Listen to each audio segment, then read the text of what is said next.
हाँ जी, सभी को नमस्कार। चलें? चलिए, माइक लीजिए। माइक आगे लीजिए। कोई बात नहीं, एक ही बात। तो अभी चर्चा कर रहे थे, तभी एक प्रश्न आया है कि अगर हम कह रहे हैं कि सुख के लिए, हम खुद के सुख के लिए ये सारी चीजें कर रहे हैं, तो फिर मदद की भावना कैसे रहेगी? ऐसा आता है, ऐसा आता है। तो अब तक हमारा बात सब तक पहुंच गई। तो एक तो ये कि यदि मेरे बोलने से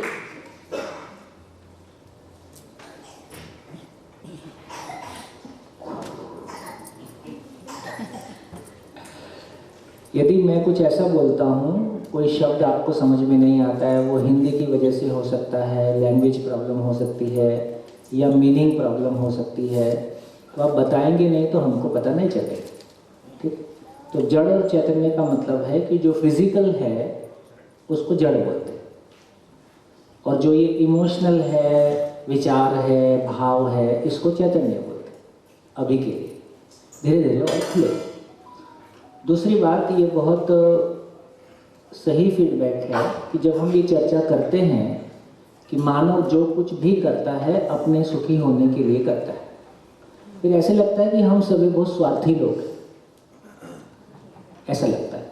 और स्वार्थी को हमने बहुत अच्छा नहीं माना है ना? ये बात ठीक है। तो इससे ये समझ में आया कि अभी हम अस्तित्व के नियम को समझने की कोशिश करते हैं, और अभी तक हमने जिंदगी को एक तरह से माना हुआ है, दूसरों की मदद करना चाहिए चाहिए चाहिए, बहुत सारे।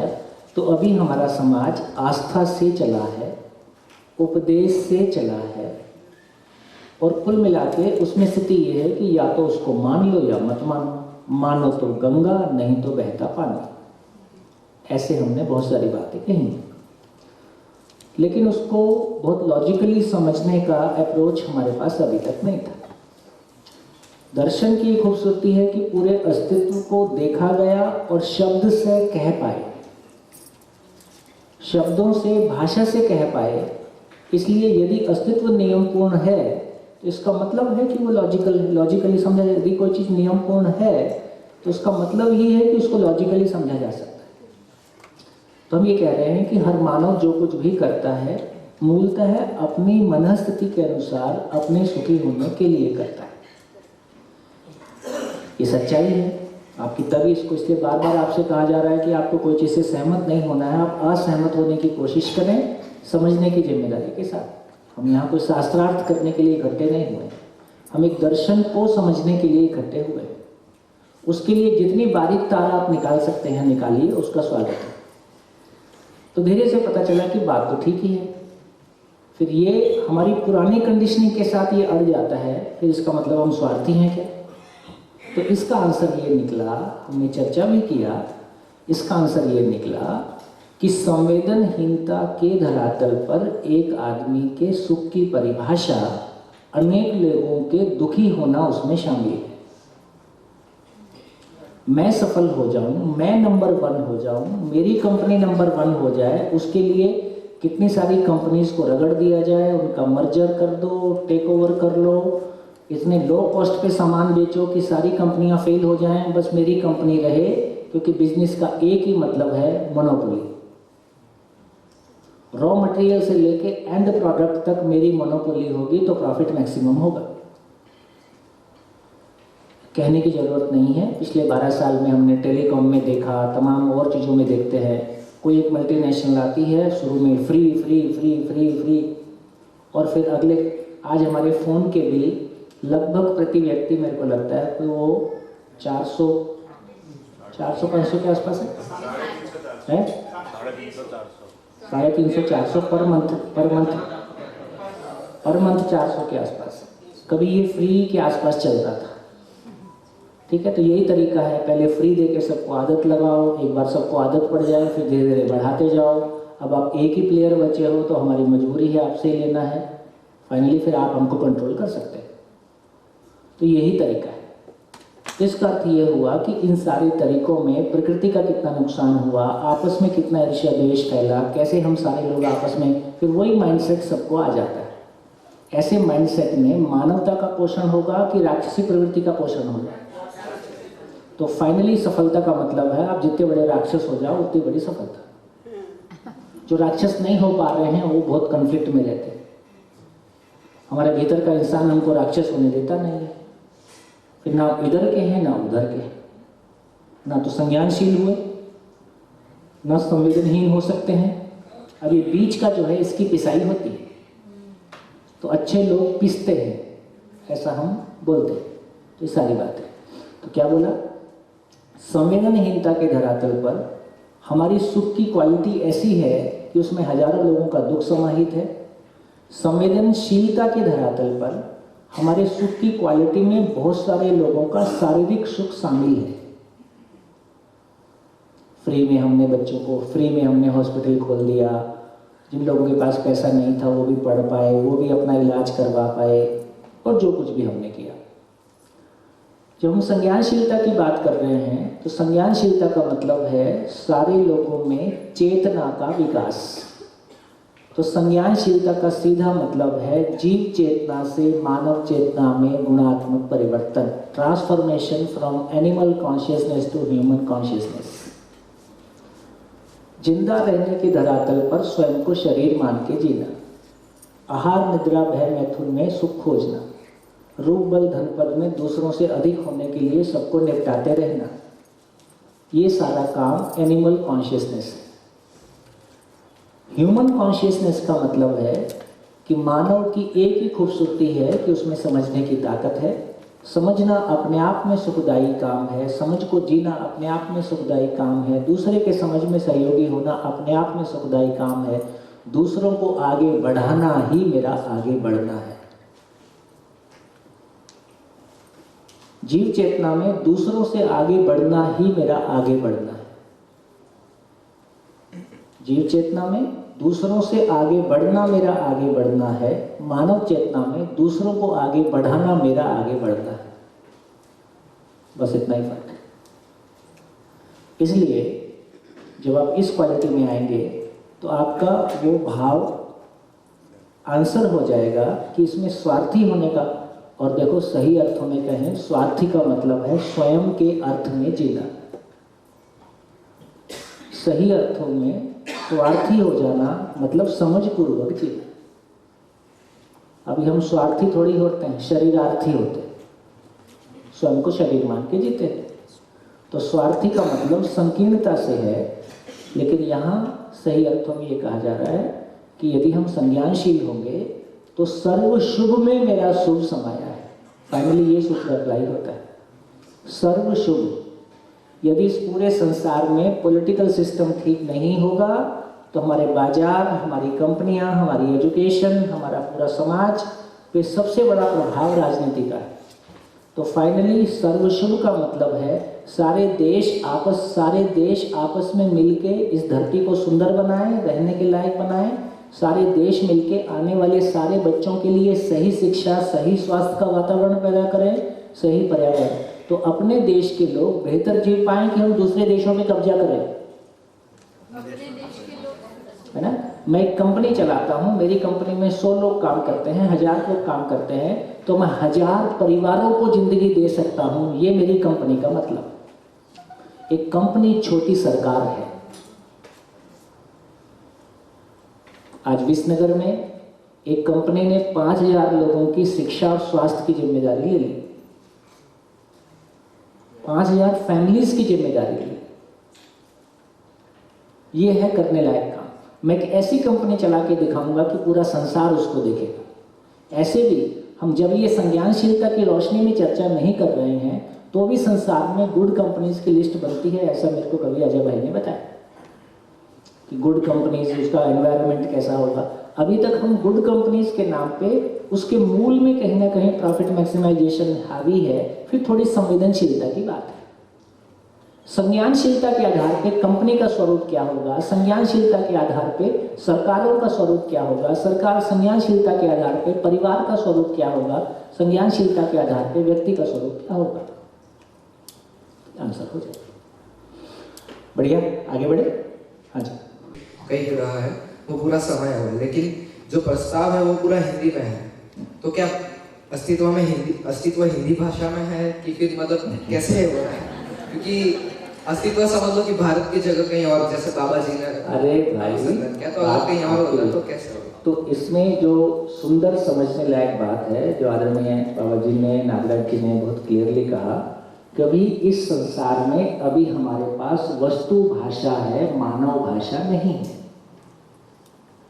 पूरे प्लेनेट पे, चाहे हम इंग्लिश में बात करें कि फ्रेंच में बात करें कि जर्मन में बात करें, हम जिंदा रहने के धरातल पर हैं। हम वस्तुओं के बारे में बात कर सकते हैं, हम इलेक्ट्रॉनिक्स के बारे में बात कर सकते हैं, हम शरीर के बारे में बात कर सकते हैं, एग्रीकल्चर के बारे में बात कर सकते हैं। मानव की समझ नहीं है, इसलिए मानव के बारे में बात करने की योग्यता नहीं है। इसलिए फाइनली सूत्र ये निकलेगा, फाइनली सूत्र ये है, सूत्र क्या है? आप मेरे को छेड़ देते हो। अब एक ही शिविर में आप सब जानना चाहते हैं। मानव भाषा एक लिपि, बड़ी की मात्रा आएगी, छोटी की आएगी? छोटी की आएगी, जो भी होते थे। लिपि अनेक, लिपि और भाषा, लिपि के साथ क्या बोलते हैं दूसरा? कुल मिला के लिपि अनेक। जैसे हिंदी भाषा की एक लिपि है, उसी तरह से अंग्रेजी भाषा, तो विश्व की सारी भाषाएं अलग अलग लिपियां हैं। मानव भाषा एक है। मानव भाषा का मतलब है जो कारण है, जो उसका मूल, जो उसकी बेसिक रियलिटी है, फंडामेंटल रियलिटी है, या दूसरी भाषा में अभी जितना हमने चर्चा किया है, संसार क्या है, मैं क्या हूँ, करना क्या है। ये ज्ञान होने से मानव भाषा है। अब उस मानव भाषा को, मानव भाव को हम हिंदी में बोलें कि गुजराती में बोलें कि इंग्लिश में बोलें, सभी भाषा में बोलने की ज़रूरत है। तो जैसे जैसे लोगों को ये रियलिटी समझ में आएगी और उसको इंग्लिश भाषा पे कमांड होगा तो उसको इंग्लिश भाषा में बोल देगा, फ्रेंच वाला फ्रेंच में बोल देगा। तो विश्व की सारी भाषाओं में मानव भाषा को कहा जा सकता है। आदरणीय नागराज जी ने उसको हिंदी में कहने का फैसला लिया क्योंकि उनको कन्नड़ भी आता था, इंग्लिश में भी कह सकते थे। तो उन्होंने कहा कि जिस देश में मैं रहता हूँ, जिन लोगों के बीच में मैं रहता हूँ, वहाँ यदि हिंदी भाषा बोली जाती है तो फिर मैं उसको हिंदी भाषा में कह दूँ। तो उन्होंने इसलिए उसको हिंदी भाषा में कह दिया। गुजरात में होते तो गुजराती में कह देते। जी आगे चले। नमस्ते भाई, मेरा नाम अहमदाबाद से हूँ। आपने जो कंपनी की बात की तो उसी पे थोड़ा सा मैं सोच रहा था। जो कंपनी की बात की उसी के बारे में मैं सोच रहा था, बट जो आप सिखा रहे हैं वो शायद ऑर्गेनिकली वैसे ही दुनिया में हो रहा है, ऐसा मुझे लगता है कि जैसे जब ये व्यापार की शुरुआत हुई होगी तो शुरुआत में उसका प्रयोजन शायद ये रहा होगा कि किसी एक आदमी को या उसी को प्रॉफिट कमाना है, और फिर जो अपना प्रॉफिट को मैक्सिमाइज करता है उसकी कंपनी सबसे ज़्यादा ग्रो करेगी। उसके बाद थोड़ी सी अंडरस्टैंडिंग जब ह्यूमन काइंड की बढ़ी तो फिर ऐसा समझ में आया कि जो कंपनी अपने स्टेक होल्डर्स का या जो अब उसके क्या बोलते हैं पार्टनर्स हैं या शेयर होल्डर्स हैं, उसका जो कंपनी भला करेगी वो कंपनी सबसे ज़्यादा अच्छा करेगी। तो थोड़ा सा वर्तुल जो है वो और बड़ा हो गया। उसके बाद ऐसी अंडरस्टैंडिंग आई कि जो कंपनी सिर्फ अपने प्रॉफिट्स और शेयर होल्डर्स को नहीं बट जो अपने कस्टमर्स का भी ख्याल करेगी, तो सर्कल थोड़ा सा और बढ़ा। अभी एक बात और अभी आपने जैसे बताया कि कोई एक कंपनी है कि जैसे आपने सूरत की कंपनी की बात की, तो वो अपने एम्प्लॉयज़ को भी अपने फैमिलीज के हिसाब से कर रही है और वो और सर्कल थोड़ा बड़ा है। हाँ, उनकी चेतना विकास का भी काम करेगी। चेतना विकास का काम कर रही है। ठीक। तो और अभी ऐसा भी है कि एक फिनोमिना वर्ल्ड में ऐसा देखा जा रहा है कि जो कंपनी सिर्फ अपने स्टॉक होल्डर्स या शेयर होल्डर्स की नहीं बट अपने पूरे प्लेनेट की जो चिंता कर रही है, वो कंपनियां एक्चुअली फाइनेंशियल भी बहुत अच्छा कर रही है। तो जैसे सस्टेनेबिलिटी हो गया या वैसे जो प्लेनेट के बारे में कर रहे हैं, यही तो ये तो वैसे भी हो रहा है। तो ये भी वैसे ही हो रहा है। ये वैसे और वाला वैसे अलग अलग नहीं। Humanity as a whole evolve कर रही है। किसी ना किसी व्यक्ति के माध्यम से कोई ज्ञान अवतरित होगा, फिर वो सभी को उपलब्ध होता है। तो एज अ स्पीशीज हमारी यात्रा ऑलरेडी संज्ञानशीलता की जा ही तरफ चली रही ही है, रही है जाएगी ही। और उसको एक्सेलरेट करने के लिए आप ये मूवमेंट चला रहे हैं। जी। ओके। आगे चलो। हाँ हाँ। तो पहले ब्रेक के पहले आपने एक बात की थी, तो मेरे दिमाग में कुछ चल रहा था, तो मैंने सोचा कि मैं मेरे हिसाब से आंसर ढूंढने का ट्राई करता हूँ। अगर मुझे मिल जाता है तो बढ़िया है, पर अगर नहीं मिलता तो मैं पूछ लेता हूँ। तो मेरा सवाल, मतलब एक सवाल के बेसिस पे 2-3 सवाल हैं। तो समाज का मतलब ये हुआ कि बहुत सारे परिवार मिलके एक समाज बनाते हैं, सही है?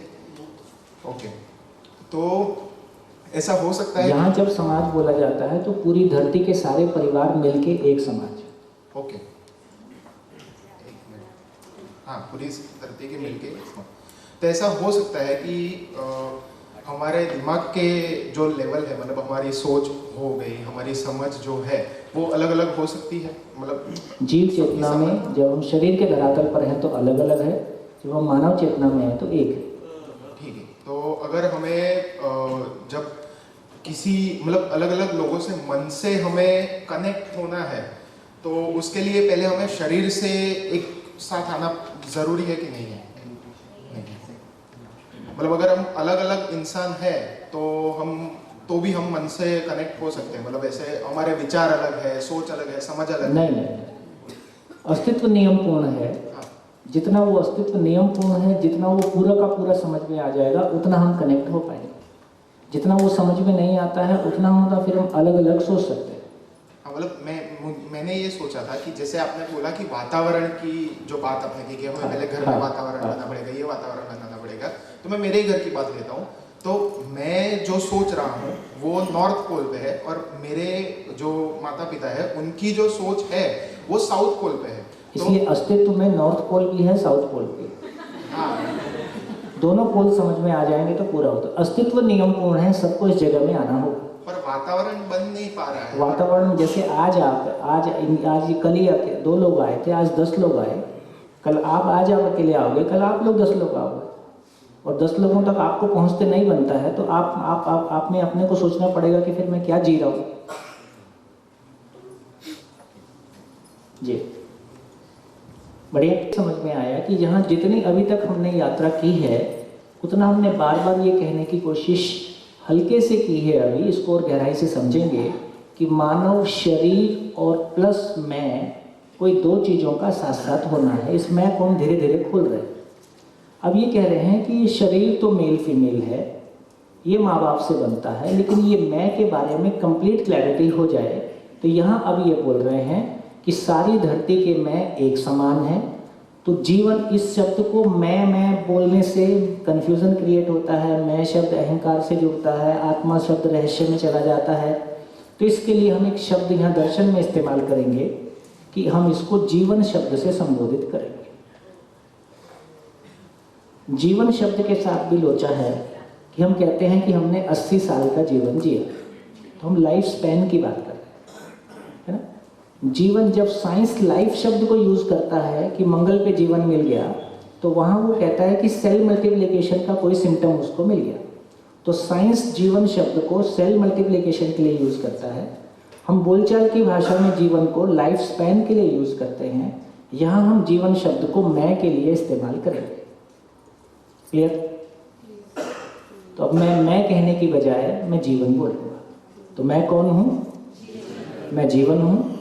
एक जीवन फिल्मों में हुआ करता था, तो मैं उसकी बात नहीं कर रहा हूँ। नेगेटिव रोल और हमेशा उसका नेगेटिव रोल होता था। तो मैं कौन हूँ? मैं जीवन हूँ। मैं एक मेल या फीमेल शरीर चलाता हूँ। तो मैं जीवन हूँ।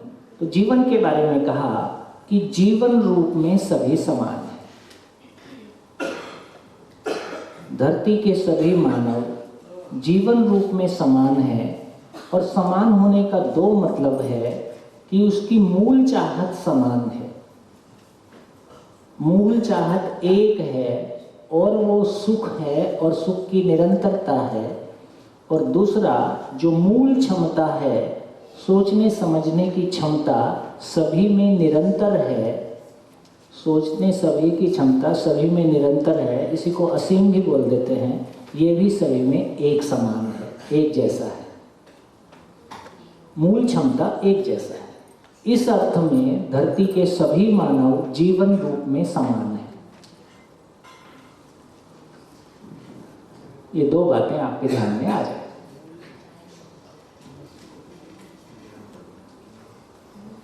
जब भी मैं कुछ कहता हूं, आप असहमत होने की पूरी कोशिश करें, समझने की जिम्मेदारी के साथ।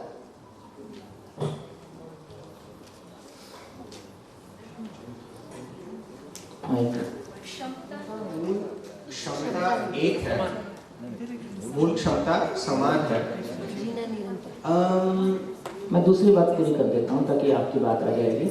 मूल क्षमता एक है, लेकिन योग्यता, पात्रता, क्षमता अलग अलग है।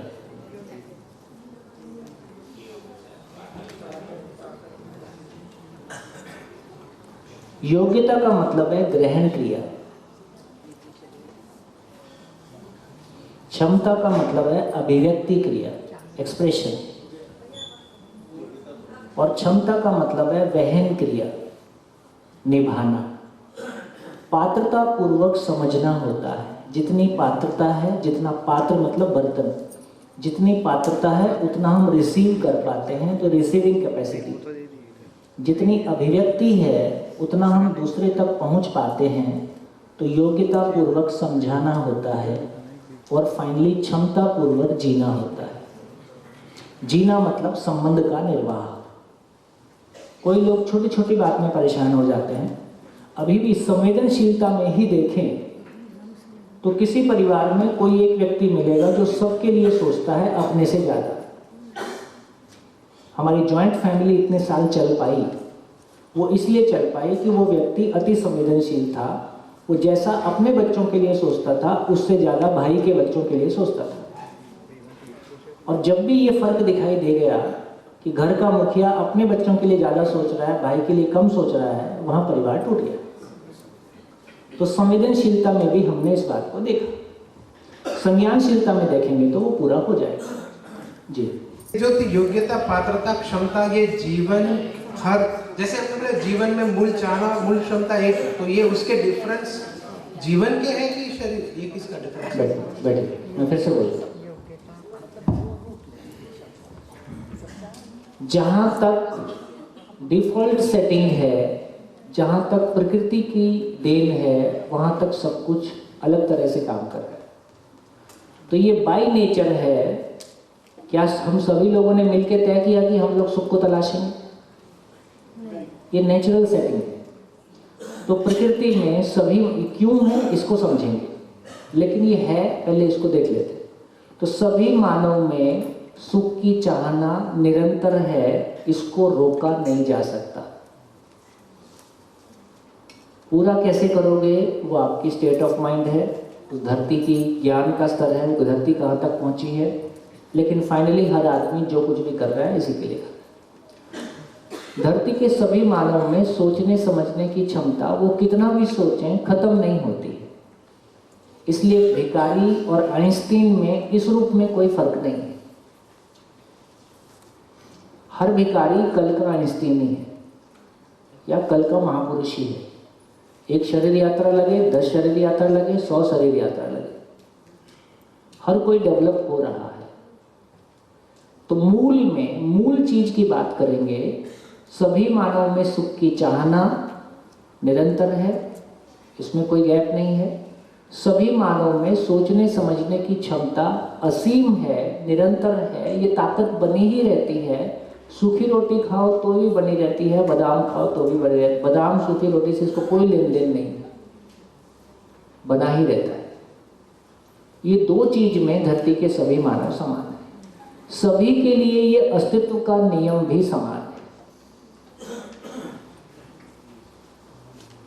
वो अस्तित्व के नियम को समझने के लिए दर्शन उपलब्ध हो गया, ये भी सभी के लिए समान रूप से उपलब्ध हो गया। धीरे धीरे सभी तक पहुंच जाएगा। फिर भी हम सब लोग अलग अलग हैं। फिर भी हम सब लोग अलग अलग क्यों हैं? हम सबने अपनी कल्पनाशीलता को जिस डायरेक्शन में लगाया है, जिस देश काल में हम पैदा हुए हैं, उस सब के संयोग के साथ हमने अपनी कल्पनाशीलता को किसी एक डायरेक्शन में लगाया। उसके अनुसार हम सबके जीवन की एक स्थिति आज की स्थिति है। हर जीवन ने जिस डायरेक्शन में अपने आप को इन्वेस्ट किया है उस मामले में उसकी रिसीविंग कैपेसिटी ज़्यादा है। मैंने इलेक्ट्रॉनिक्स में कोई काम नहीं किया, आप इलेक्ट्रॉनिक्स में 20 साल से काम कर रहे हो, आप डॉक्टर हो। यदि उस बारे में कोई बात करेंगे तो आपकी समझ, आपकी रिसीविंग नेचुरल मुझसे बेहतर होगी, क्योंकि उस एरिया में मेरा कोई हस्तक्षेप नहीं है। तो इस रूप में देखेंगे तो हम सभी का अलग अलग स्किल्स को लेके अलग अलग लेवल का एक्सपोजर है। उस मामले में हमारी रिसीविंग कैपेसिटी सबकी एक जैसी होगी कि अलग अलग होगी? अलग अलग होगी। फिर दूसरी रिसीविंग कैपेसिटी है जीवन को लेके, जिंदगी को समझने को लेके। स्किल को लेके हम सभी लोग अलग अलग हो सकते हैं, होना ही होगा। सभी कोई सारी स्किल सीखेंगे संभव भी नहीं है, आवश्यक भी नहीं है। लेकिन जीना तो सभी को समझना होगा। भाव और विचार मेरे सुखदायी हों, ये तो हम सबकी जरूरत है। तो इस मामले में इतना ही मामला है, जिसने जितना ज्यादा अपने आप को शरीर माना है उसको कम सुनाई पड़ता है। हर आदमी उतना ही सुन पाता है जितनी उसकी चेतना होती, बाकी सुनाई ही नहीं देता है। इसलिए आप देखेंगे क्लास में आपको लगता है कि हाँ बिल्कुल ठीक बात हो रही है और एकदम सब ठीक, बाहर निकले सब गायब, रजिस्टर नहीं होता है। रजिस्टर उतना ही होता है जितनी आपकी पात्रता है। जिन्होंने पहले से जिंदगी को तलाशने में बहुत मेहनत कर रखी है, किन्होंने की है? जो जितना जड़ के प्रभाव से मुक्त हो गया है, जिसने जितना पहचान लिया है कि जिंदा रहने का सामान जीने के काम नहीं आता है, उसकी उतनी ही पात्रता बन गई है। इसलिए बढ़िया सूत्र है, अभाव से पीड़ित ना होना ही पात्रता है। आप शिविर किसी और डायरेक्शन में ले जाते हो, मैं क्या करूं? अभाव से पीड़ित ना होना ही पात्रता है। जो व्यक्ति धन के अभाव से पीड़ित है, सम्मान और पहचान के अभाव से पीड़ित है ना, शरीर के किसी अभाव से पीड़ित है, उसके पास ताकत आएगी तो क्या करेगा? पहले जिस अभाव से पीड़ित है उसी को भरने जाएगा, और जो अभाव से पीड़ित नहीं है वो अस्तित्व को समझने की ओर जाएगा। बढ़िया, बात पहुंच गई? तो पात्रता की क्लैरिटी हो गई। अभिव्यक्ति का मतलब है मेरा जीना जो दूसरों तक पहुंचता है। तो मैं अभिव्यक्ति पूर्वक दूसरों के साथ कनेक्ट होता हूं, योग्यता पूर्वक मैं दूसरों के साथ कनेक्ट होता हूं, क्षमता पूर्वक मेरा वहन करना होता है। संबंध को निर्वाह करने का नाम वहन करना है। कौन कितना वहन कर सकता है? कोई एक के साथ नहीं चल पा रहा है, कोई कई सौ के साथ या कुछ कई सौ परिवारों के साथ चल पाता है। इसका मतलब है कोई एक के साथ ही उसको लगता है किसी के साथ जीना नहीं हो सकता है, किसी को लगता है सबके साथ जीना हो सकता है। तो ये अपनी वहन करने की कैपेसिटी है। तो जितनी हमारी समझ होगी उतना हम वहन करने के लिए योग्य बन जाते हैं। तो है क्षमता मतलब रियलाइजेशन, पात्रता मतलब रिसीविंग कैपेसिटी, और वहन करना मतलब साथ में लेके चलना, संबंध को जीने की क्षमता, संबंध में चलने की क्षमता। जैसे कुछ भी हुआ हम संबंध छोड़ के भाग गए, नहीं बनी छोड़ दो, जैसे लगता है नहीं प्रयास करेंगे, कोशिश करेंगे, अभी नहीं बन रही थोड़ा सा डिस्टेंस मेंटेन करेंगे। जैसे ये एक अच्छी बात है, किसी के साथ मेरी नहीं बन रही तो ये मान लेना कि दूसरा इसके लायक ही नहीं है, ये मान लेना कि मेरी योग्यता में अभी कमी है। जैसे हम भी एक ग्रुप में काम करते हैं, कुछ ऐसा होता ही है जो कभी अच्छा नहीं लगता है। मेरे साथ किसी ने गलत व्यवहार किया, मानो जो उसको नहीं करना था, तो मैं क्या सोचूं? तो मैं कैसे सोचता हूं? मैं ऐसे सोचता हूं कि मैं महापुरुष होता तो ये क्या करता, तो ऐसे ही व्यवहार करता जैसा ही कर रहा है। तो पता चलता नहीं करता। तो प्रॉब्लम क्या है? मैं महापुरुष नहीं हूं। और यदि महापुरुष होने के बावजूद भी कर देता तो मैं प्रभावित नहीं होता, तो प्रॉब्लम क्या है? मैं महापुरुष नहीं हूं, तो क्या करूं? महापुरुष हो जाऊं, उसके लिए अध्ययन करूं। चल अध्ययन कर, सिंपल। तो ये जो तीन चीज़ों की बात हुई, योग्यता, पात्रता, क्षमता, इसका शरीर के साथ कुछ लेना देना है? ये मानव रूप में बात हो रही है, ये बात मानव रूप में हो रही है, ये बात जीवन रूप में हो रही है। अच्छा, तो ये है लेना देना? तो लेना देना है। ये बात मानव रूप में, योग्यता, पात्रता, क्षमता मानव रूप में बात हो रही है, ये जीवन रूप में बना ही रहता है। पहले जो भी लोग ब्रेन की सर्जरी करते थे, वो कुछ हिस्सा निकाल देते थे, तो फिर वो बंदे की मेमोरी चली जाती थी, भाषा चली जाती थी, है ना? तो फिर वो उसकी पात्रता पे फर्क पड़ेगा। ठीक है, जो कुछ होना होगा मानव रूप में। हाँ, योग्यता, पात्रता, क्षमता मानव रूप में है, जीवन रूप में समानता जीवन रूप में। किसी एक जगह पे अगर फोकस करेगा तो वहाँ पे ग्रहण करना आसान हो जाएगा। सो पात्रता ये समझ में आई, लेकिन योग्यता और क्षमता के बीच में डिफरेंस नहीं समझ में आया। योग्यता का मतलब है, जैसे मैं आपके बीच लिख दिया, योग्यता पूर्वक समझाना होता है, पात्रता पूर्वक समझना होता है, क्षमता पूर्वक जीना होता है। क्लियर? हाँ जी, आगे चलते। तो देखिए, इतनी चर्चा से ये निकल के आया, तो इस चर्चा से हमको क्या फर्क पड़ता है?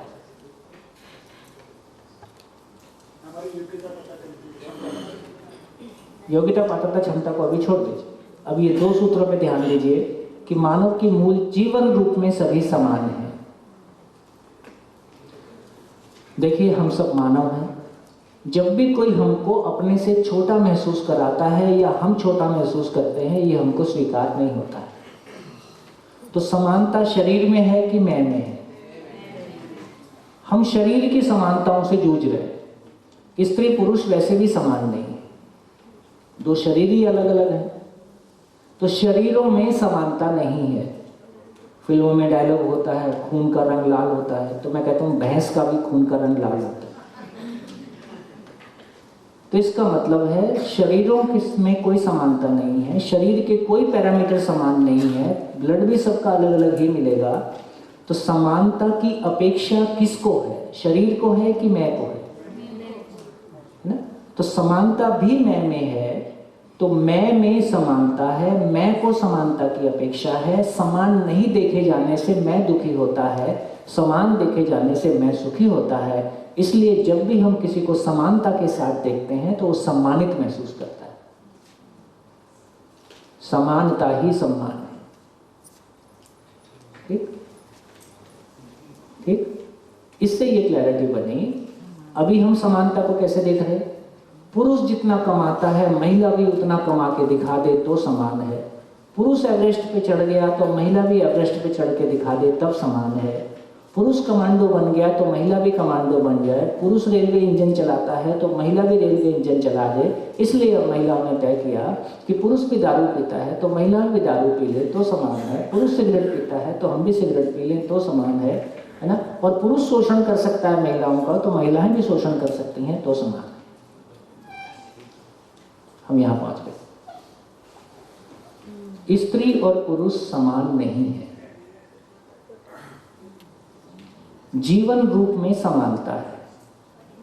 जेंडर शरीर के साथ है, मैं के साथ जेंडर नहीं है। जैसे ही मैं समझ में आएगा जेंडर की प्रॉब्लम खत्म हो गई। शरीर समान नहीं है, शरीर में कॉम्प्लीमेंटेरियनशिप है। स्त्री और पुरुष मिलके ही बच्चा पैदा करेंगे, अकेले में नहीं हो सकता। एक बच्चे का पालन पोषण सही अर्थों में परिवार में ही होगा, अकेले मानव से नहीं होगा। तो सही अर्थों में समानता ने हमारे भीतर में विरोध पैदा किया है ना? जब एक लड़की ये कहती है कि लड़की ही ससुराल क्यों जाती है, लड़का मायके क्यों नहीं आता है, तो उसके भीतर में विरोध पैदा होता है कि ये मेल डोमिनेटेड सोसाइटी है, इसलिए इन्होंने ऐसा कर रखा है। लेकिन जैसे ये समझ में आता है, उसका लॉजिक समझ में आता है, उसका कारण समझ में आता है, तो हमारे भीतर की प्रतिक्रिया शांत हो जाती है। तो पता चला कि पेट तो भरना पड़ेगा। इसका मतलब व्यवसाय पहले खेती ही था। जो खेती संभालता है, अब खेत को तो लेके मैं मायके आ नहीं सकता, तो जो व्यवसाय जो 2 रोटी कमाने का जुगाड़ कर रहा है, उसको फैक्ट्री है तो फैक्ट्री को लेके नहीं जा सकता, खेत है तो उसको लेके नहीं जा सकता, इसलिए फैक्ट्री और खेत वहीं रहेगा, दूसरा व्यक्ति मूव करता है। इसलिए लड़की लड़के के घर चली गई। आजकल ना लड़की लड़के के घर जाती है, ना लड़का लड़की के घर जाता है, पतली गली से हैदराबाद बेंगलोर निकल जाता है, क्योंकि जॉब उधर है, क्योंकि जॉब उधर है। और फीमेल डोमिनेटेड सोसाइटी में, जहाँ महिलाओं का नॉर्थ ईस्ट और साउथ में बताते हैं, जहाँ महिलाएं डोमिनेटेड समाज है, वहाँ लड़का ही लड़की के घर जाता है। ठीक हो गया? इससे क्या समझ में आया? जहाँ कमाने का जुगाड़ है, हम वहाँ मूव कर रहे हैं। टेक्निकली ये, जहाँ कमाने का जुगाड़ है, जहाँ इस पेट को भरने का, टंकी भरने का जुगाड़ है, तो टंकी के पास सब जा रहे हैं। तो फिर ये पुरुष के प्रति प्रतिक्रिया खत्म हो गई, मेल के प्रति प्रतिक्रिया खत्म हो गई कि भाई ऐसा ही क्यों हो रहा है। तो उसका लॉजिक समझ में आने से हमको आराम मिल जाता है। नहीं पता चला? ये देखो, कितने लोगों को पता चला? हाथ उठाओ। ये देखो, हाथ देखो। इसका मतलब, इसको बोलते हैं पात्रता।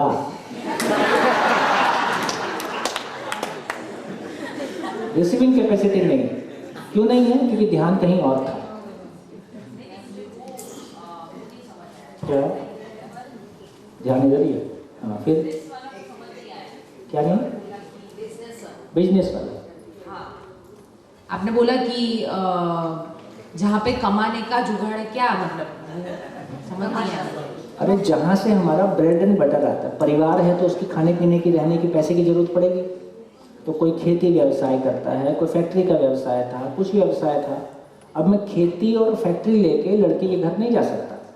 और लड़की के वहाँ भी सेम हो तो? हाँ, वही बात है। इसलिए जहाँ पे यदि वो खेती और फैक्ट्री मेल के द्वारा डोमिनेटेड है, कमाई, देखो समाज हमेशा अनसेफ रहा, तो बेसिकली समाज से जूझने का काम पुरुष ने ज़्यादा किया।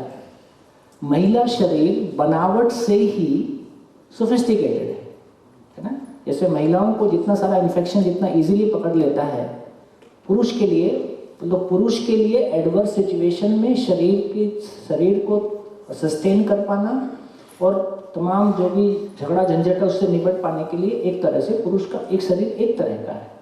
इन सारी चीज़ों को देखेंगे तो मैंने कहा कि जहाँ समाज वुमेन डोमिनेटेड है, जहाँ व्यवसाय महिलाओं के हाथ में है, वहाँ पुरुष ही मूव कर रहा है आज भी।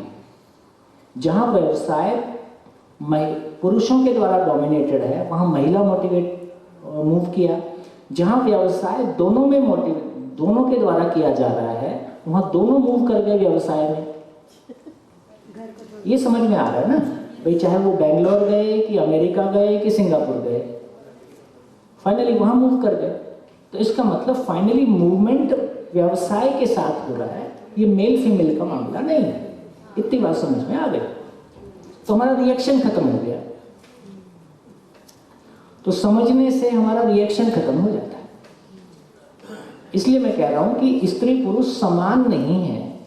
स्त्री पुरुष एक दूसरे को, पति पत्नी एक दूसरे को कॉम्प्लीमेंट करते हैं, क्योंकि पुरुष शरीर का एक रोल है, महिला शरीर का एक रोल है, दोनों का मिलके कोई रोल है परिवार के अर्थ में।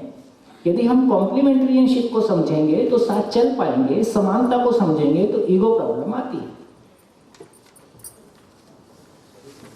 बढ़िया, अभी के लिए इतना जी। बने गए, पहले शिविर से दूसरे शिविर में ध्यान ज़्यादा बनता है, दूसरे से तीसरे में ज़्यादा बनता है, तीसरे से चौथे में बनता है, इसलिए परिचय शिविर 5 बार।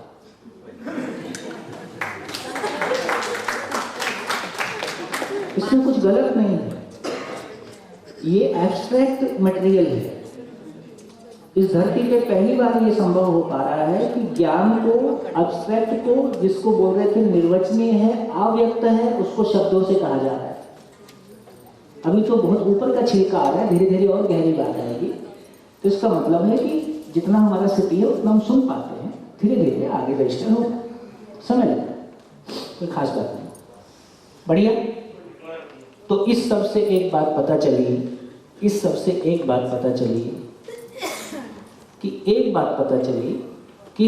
सबकी मंजिल एक।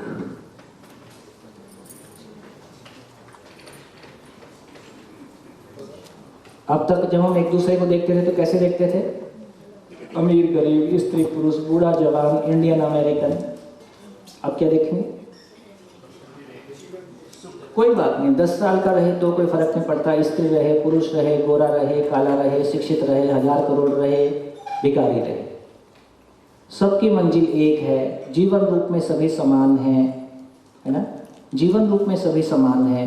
उस रूप में हम एक दूसरे को जब स्वीकारते हैं तो हमारी दुनिया बदल जाती है। कैसे? मेरा सुख उतना है, कल हमने चर्चा किया था कि जिसको मैं अपना मानता हूं वो मेरा सुख है। अब यदि मेरे को ये दिखने लगा है, ये सारे सामने बैठे हुए लोग ये कहीं से भी आए, ये हो सकता है ये मेरी भाषा ना समझें, ये मैं हिंदी में बोलता हूँ, हो सकता है ये कोई और भाषा सुनते हैं, ये मेरी भाषा ना भी समझें, लेकिन मूल रूप में ये जीवन है और ये निरंतर सुख की तलाश में है और ये समाधान से सुखी होता है और सबकी योग्यता, पात्रता, क्षमता अलग है। यदि मेरी ये क्लैरिटी मानव के बारे में है तो मानव के साथ एक सेंस ऑफ बिलोंगिंगनेस, एक अपनेपन का एहसास मेरे ही जैसा है, तो जज करने वाला प्रॉब्लम खत्म हो गया।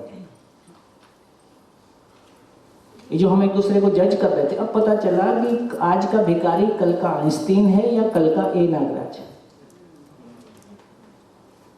तो जो दूसरों को देख के हमने कपड़े से देख के जज कर रहे थे, गाड़ी से देख के जज कर रहे थे, शरीर से देख के जज कर रहे थे, हम शरीर के बियॉन्ड चले गए। मैं गाड़ी तो कोई भी चला सकता हूँ, मैं ट्रक भी चला सकता हूँ, मैं जीप भी चला सकता हूँ, मैं कितने सारे मॉडल की कार चला सकता हूँ। जब मैं अंदर से निकलता हूँ तो मैं वही आदमी हूँ। तो जीवन एक ही है, एक ही जैसा है। ये सब जीवन अपनी यात्रा में है, यात्रा के अलग अलग पड़ाव पे हैं। जिसको आज हम निकृष्ट आदमी कह रहे हैं, कल में हो सकता है उससे निकृष्ट यात्रा करके यहाँ आया हूं। निकृष्ट मतलब खराब। आज मैं किसी को कुछ गलत काम करते हुए देखता हूँ और उससे मैं घृणा करता हूँ कि यार कितना खराब आदमी। हो सकता है मेरी पूर्ण शरीर यात्राओं में मैं उससे भी घृणित काम करके आया। यदि जीवन की यात्रा को ध्यान में रखेंगे तो दूसरे को हम स्वीकार पाएंगे। जीवन रूप में सभी समान हैं, सबके साथ वो अपनेपन का एहसास होगा। जहाँ तक मेरे अपनेपन का एहसास है वहाँ तक मेरे सुख का विस्तार है। जहाँ से परायापन शुरू होता है वहाँ से मेरा दुख शुरू होता है। अभी तो मैंने खुद को ही नहीं स्वीकारा है, इसलिए मेरा दुख मुझसे ही शुरू होता है। बाहर जाने की जरूरत नहीं, मैं दुखी होने के लिए स्वावलंबी हूँ, सेल्फ रिलायंट हूँ।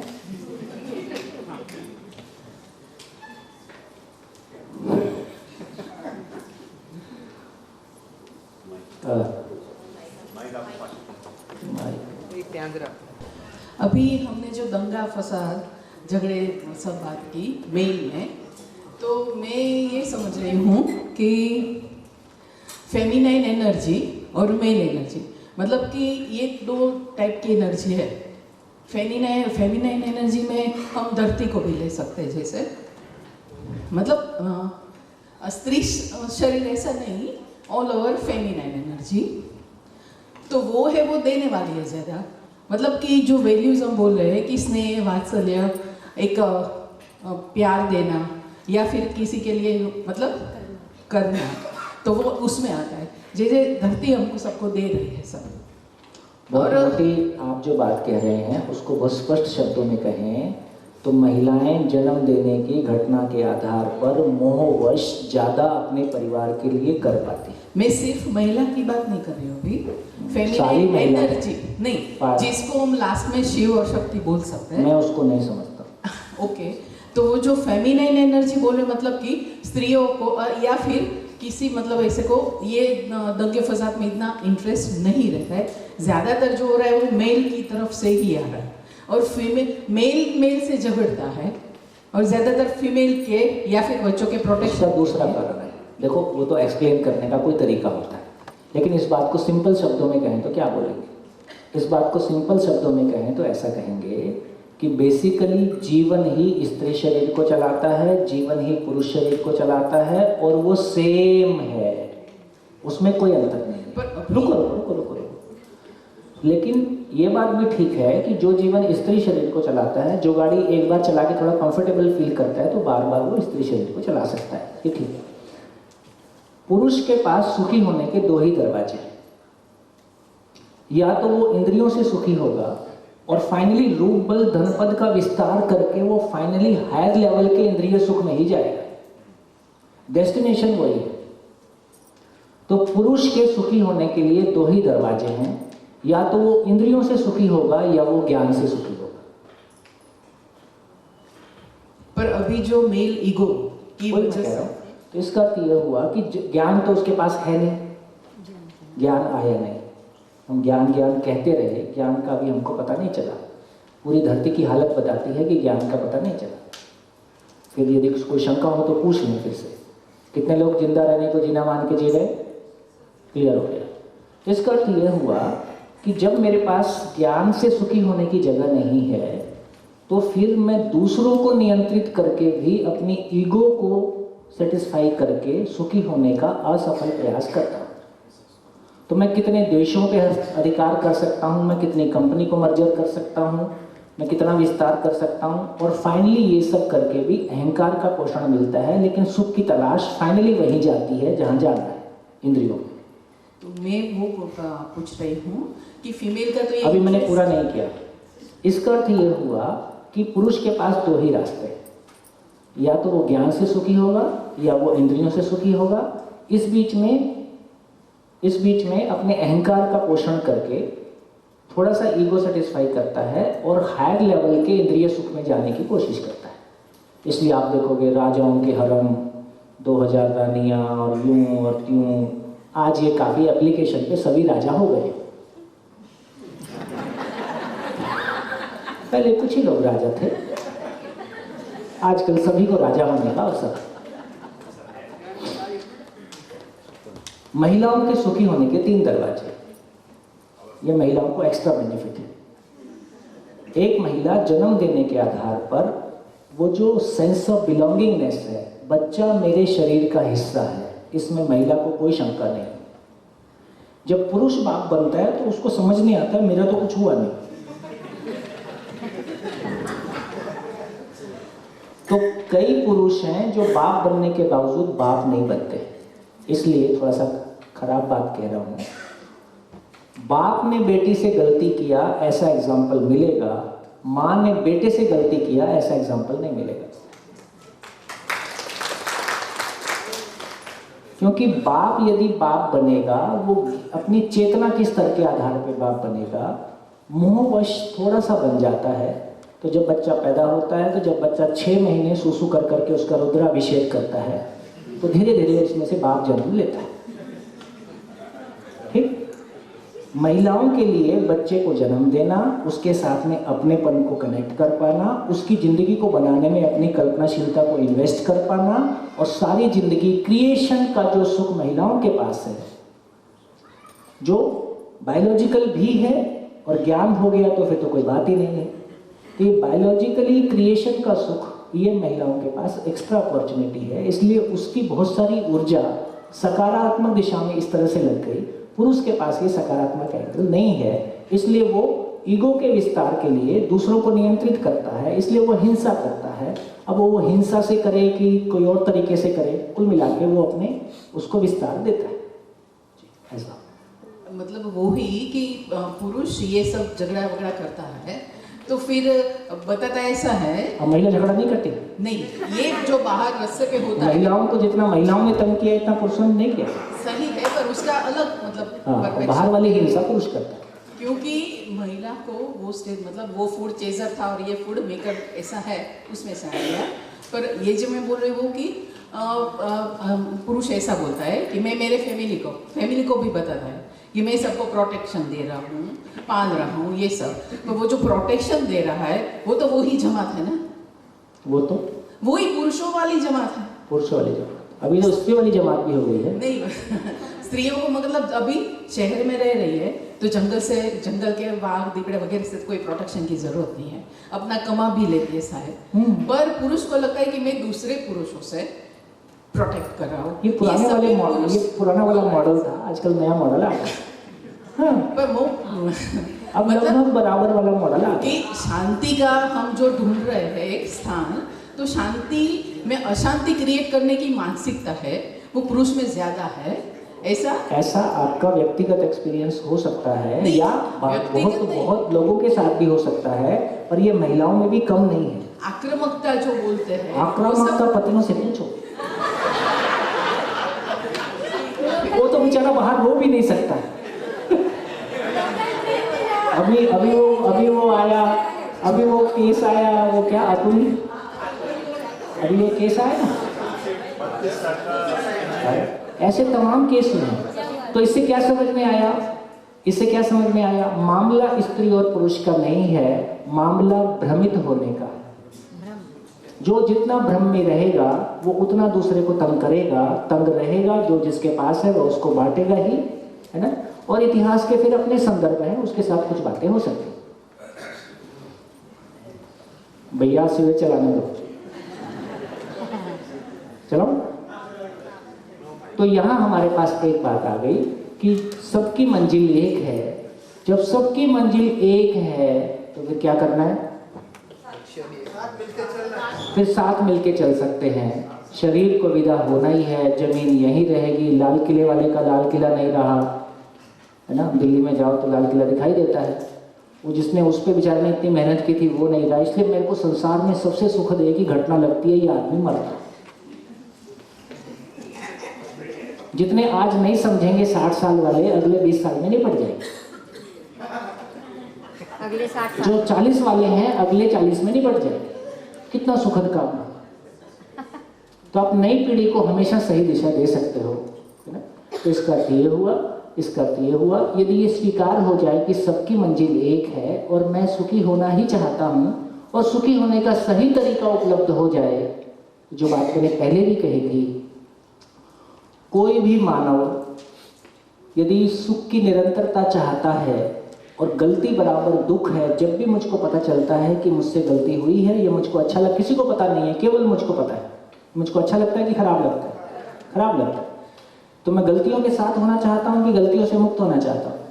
मैं गलतियों से मुक्त होना चाहता हूँ, और मैं ही मुक्त होना नहीं चाहता, सभी मुक्त हो जाएं ये भी कामना करता हूँ। तो इसका अर्थ है मानव मूलतः गलती करना नहीं चाहता है, लेकिन वो सुखी होना चाहता है, सफल होना चाहता है, अपनी आवश्यकताओं की पूर्ति चाहता है। सुखी होने के लिए, सफल होने के लिए, अपनी आवश्यकताओं की पूर्ति के लिए यदि उसको लगता है कि गलती करना जरूरी है, या वो तो अपने सुखी होने के लिए कुछ करता है, जमाना उसको गलती के रूप में पहचानता है। इसको रिवर्स करके बोले, यदि हम धरती के सभी मानव को बाई एजुकेशन बिना गलती अपराध किए सुखी होने की शिक्षा दे सकते हैं, जिस तरह से हम इंजीनियरिंग और मेडिकल और तमाम प्रोफेशन की शिक्षा बाई एजुकेशन दे पाए, यदि उसी तरह से हम मानव को सुखी होने की शिक्षा भी बाई एजुकेशन दे सकते हैं और सभी मानव सुखी हो सकते हैं, सभी मानव सफल हो सकते हैं, सभी मानव की सभी आवश्यकताएं पूरी हो सकती हैं, तो क्या मानव गलती करेगा? कभी नहीं करेगा। मानव गलती करना चाहता ही नहीं है, मानव कभी गलती करता ही नहीं है, वो तो सुखी होना चाहता है, सफल होना चाहता है। तो इसका अर्थ है दुनिया में एक ही काम करने लायक है, सुख क्या है ये समझना मूल बात है। दूसरा, सभी कैसे सुखी हो सकते हैं, यही मेरी उपयोगिता है, यही मेरा सम्मान। मैं कैसे, अस्तित्व नियमपूर्ण है, मुझ में समझने की ताकत है, समझना ही सुख है। कैसे मैं सुखी हो जाऊं, कैसे दूसरों के सुखी होने में सहयोगी हो जाऊं। यदि आपके सुखी होने में सहयोगी होता हूं तो आप मेरा सम्मान करते हो कि नहीं करते? कल की तुलना में आज मेरा सम्मान ज्यादा है आपकी नजरों में कि नहीं है? ये कल ये और ज्यादा होगा, 7वें दिन और ज्यादा होगा। आज आप इसको रोक ही नहीं सकते, क्योंकि जब भी आप ये महसूस करते हैं कि किसी के कारण हमारी जिंदगी में कोई योगदान हुआ, सम्मान बाई प्रोडक्ट है, वो नेचुरली आता है। समाधान से सुखी होना और दूसरों के सुखी होने में सहयोगी होना, जीने देना ही जीना है, बाकी खाना पीना।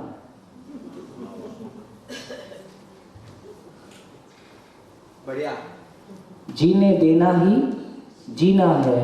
हम कितना दूसरों के जीने में सहयोगी हुए, इसका नाम जीना है, बाकी खाना पीना है। आज भी स्थिति कैसी है? आज भी स्थिति कैसी है? आज भी हम इसलिए जिंदा हैं कि दूसरों के जिंदा रहने में सहयोगी हैं। हम कोई भी जॉब कर रहे हैं, बिजनेस चलाएं, क्या कर रहे हैं? दूसरों के जिंदा होने के लिए कोई हमने सर्विस, कोई हमने प्रोडक्शन, कोई हमने इंडस्ट्री चलाई है। तो आज भी हम इसलिए जिंदा हैं कि हम दूसरों के जिंदा रहने में सहयोगी हैं।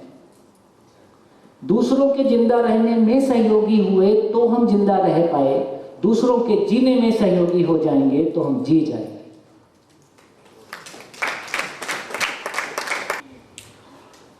बढ़िया। जिंदगी कितनी सरल है, सुनने से कैसा लगता है? सरल, कोई ज्यादा बुरा भाग नहीं है, जलेबी जैसी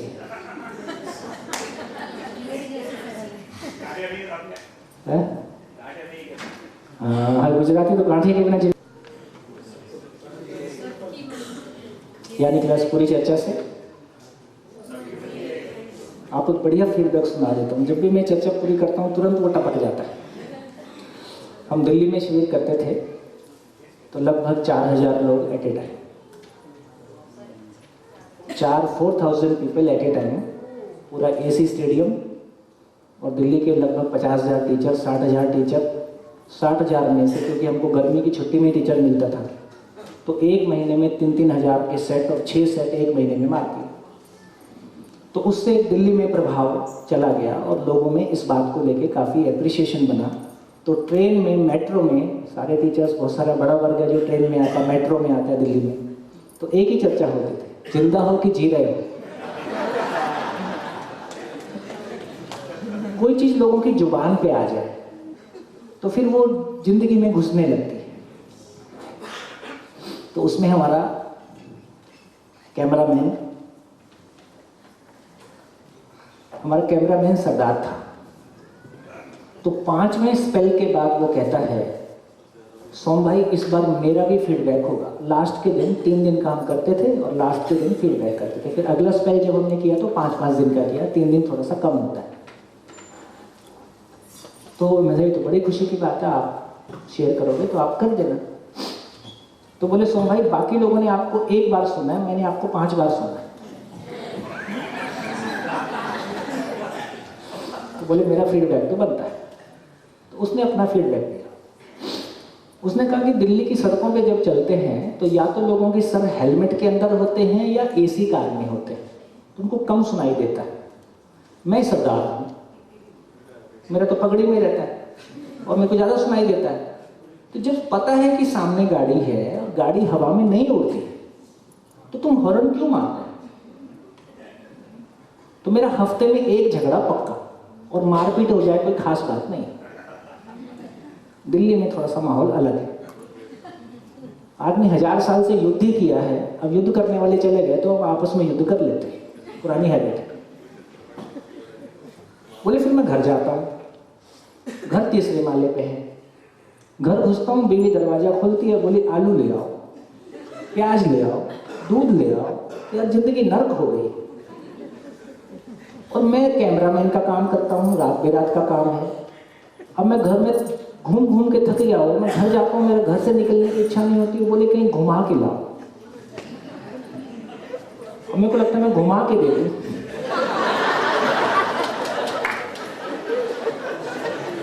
क्रोध आ गया। बोले सर शिविर के बाद जिंदगी बदल गई। कैसे बदली? बोले अब जब मैं दिल्ली की सड़कों पे जाता हूँ, पीछे से कोई हॉर्न मारते रहता है तो मैं समझ जाता हूँ सुखी होना चाहता है।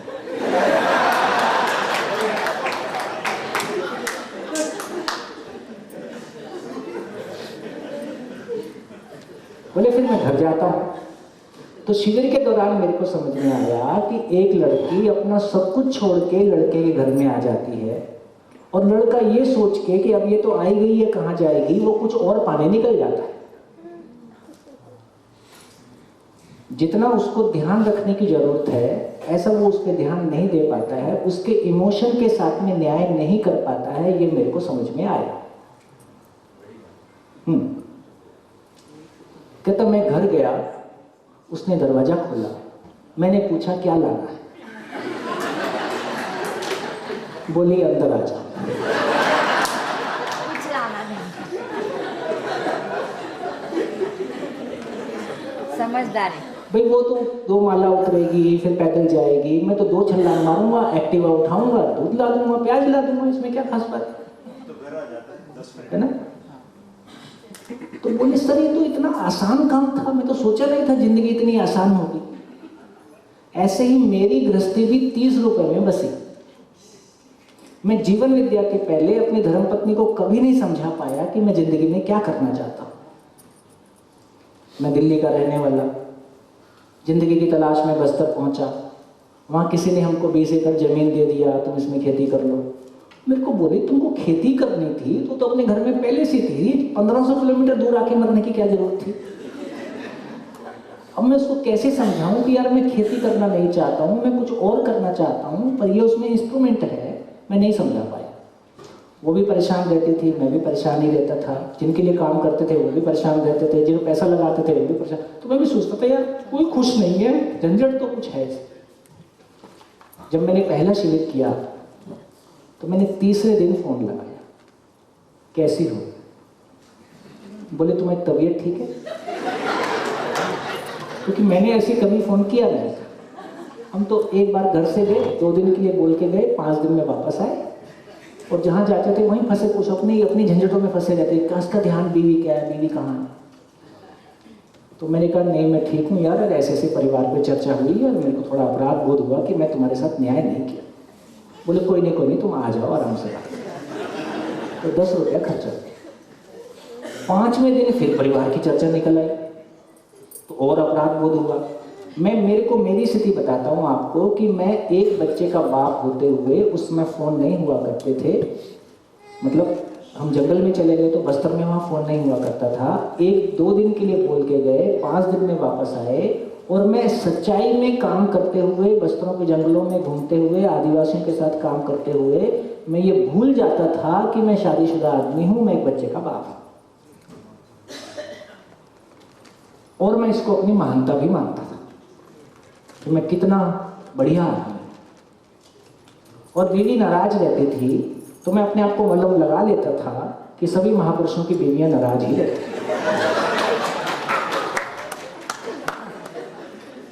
तो मलम भी तो लगाना पड़ता। तो मैंने फिर फोन किया, मैंने कहा यार ऐसे ऐसे चर्चा हुई, ऐसे ऐसे। बोले नहीं कोई बात नहीं। जब मैं 7वें दिन शिविर करके निकला तो मैंने फ़ोन किया कि इस ट्रेन से आ रहा हूँ, इतने बजे पहुँचूंगा। तो कई साल बाद पहली बार हुआ कि मुस्कुराते हुए दरवाज़ा खुला। दरवाज़ा खोला, मुड़ी, खाना रखा है, देख लो। तो मेरे को पता चला यार ये जिन चीज़ों को मैं ये सोचता था कि ये ज़िंदगी भर कभी मैनेज नहीं होगा, मेरी ज़िंदगी की सबसे बड़ी, मैं पहले से भी शादी करना नहीं चाहता था। वो एक BM गरियाली नाम का व्यक्ति ज़िंदगी में आया, वो शादी के लिए कन्विंस करके चला गया, मैंने शादी कर लिया। मैं ये BM गरियाली ज़िंदगी में परेशानी पैदा कर गया। मेरे को शादी नहीं करना था। मेरी माँ भी यही बोलती थी कि तेरे को ये सब करना था, तेरे को शादी नहीं करना था। तो मैं ये कहना चाहता हूँ कि केवल वो दृष्टिकोण की बात है। केवल वो लोगों को लगता है, सारी पत्नियों को लगता है कि पति उनको समय नहीं देते, और अधिकांश पतियों को लगता है कि पत्नियां उनको समझती नहीं। कोरोना काल में सबके भ्रम टूट गए। टाइम ही टाइम था, कईयों के डिवोर्स हो गए इस चक्कर में। ज्यादा टाइम दिया तो डिवोर्स हो गया। तो इससे एक बात समझ में आया कि पत्नी केवल इतना चाहती है कि तुम दुनिया में उसके लिए सबसे महत्वपूर्ण व्यक्ति हो, बस एक ही एहसास चाहती है। वो एहसास हमारे पास होता है तो हम दे पाते हैं, नहीं होता है तो नहीं दे पाते हैं। इधर झूठ नहीं चलता। पति पत्नी वो रिलेशन है जहां भाषा से ज्यादा भाव कम्युनिकेट हो जाता है, फेस का एक्सप्रेशन कम्युनिकेट हो जाता है, बॉडी लैंग्वेज कम्युनिकेट हो जाती है, वो पहचान ही लेती है कि तुम क्या स्थिति में। तो दोस्तों मेरे को इतना समझ में आया कि हमको सही अर्थों में हम इमोशनली एक दूसरे को जितना समझ पाते हैं और इमोशनली जितना कनेक्ट हो पाते हैं, फिर फिजिकली साथ रहें दूर रहें वो मुद्दा नहीं, पैसा कमाना भी मुद्दा नहीं। मैं कहता हूँ मैं सोचता था शादी के पहले भी, मैं ये क्यों ही हमने ऐसा डिजाइन बना रखा है कि पत्नी घर संभालेगी, पति पैसा कमा के लाएगा। जितना काम ये पैसा कमाने का और परिवार चलाने का करता है, इतना तो महिलाओं की अकेले की ताकत है। मैं कई ऐसे पतियों से मिलता हूं जिनकी पत्नी की ये शिकायत है कि वो ऐसा कोई काम करते हैं कि उनके पास टाइम बहुत है। जैसे कोई लोग प्रॉपर्टी का काम करते हैं तो उनके पास टाइम, उनको ऑफिस जाने की जरूरत नहीं होती है, 2 घंटे गए उनका काम हो जाता है और वो खाना भी बहुत अच्छा बना लेता है, वो घर के भी सारे काम संभाल देता है। तो पत्नी को लगता है तुम मेरे अस्तित्व पे खतरा हो गए, मैं घर में क्या करूं। तो इसका मतलब है कि पतियों का ज्यादा घर के कामों में अपने आप को इन्वॉल्व करना पत्नियों के विकास में बाधा है।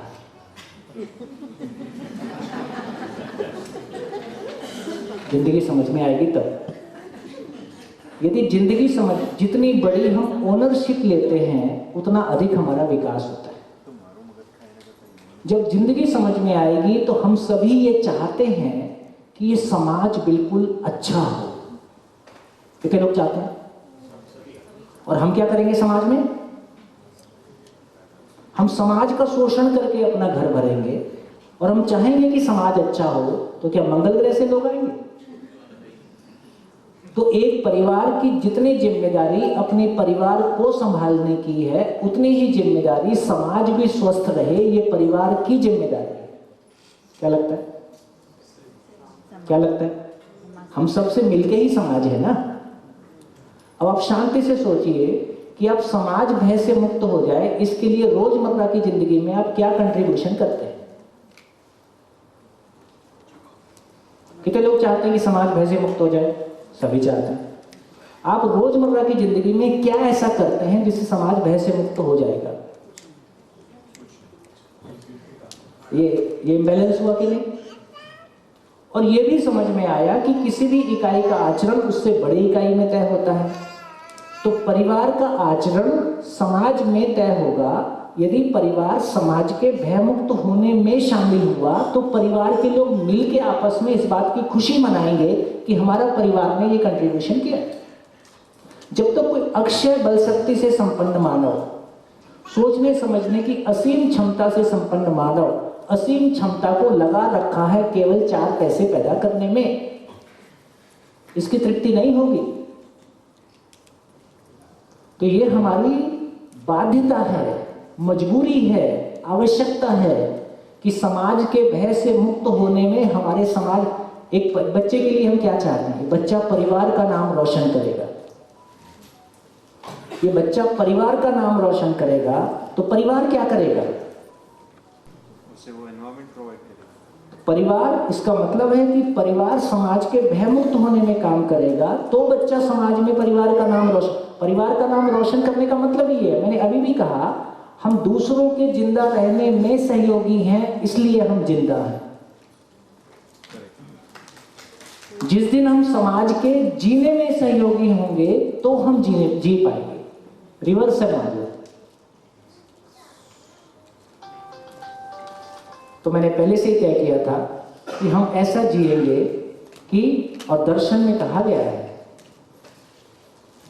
कि महिलाएं जन्म देने की घटना के आधार पर परिवार मूलक समाजोन्मुखी होती है। वो परिवार में बैठ के समाज की ओर देखती है। उसके लिए परिवार पहले है, बच्चे पहले हैं, क्योंकि उसने जन्म दिया, उसको कोई दांव पे नहीं लगा सकते।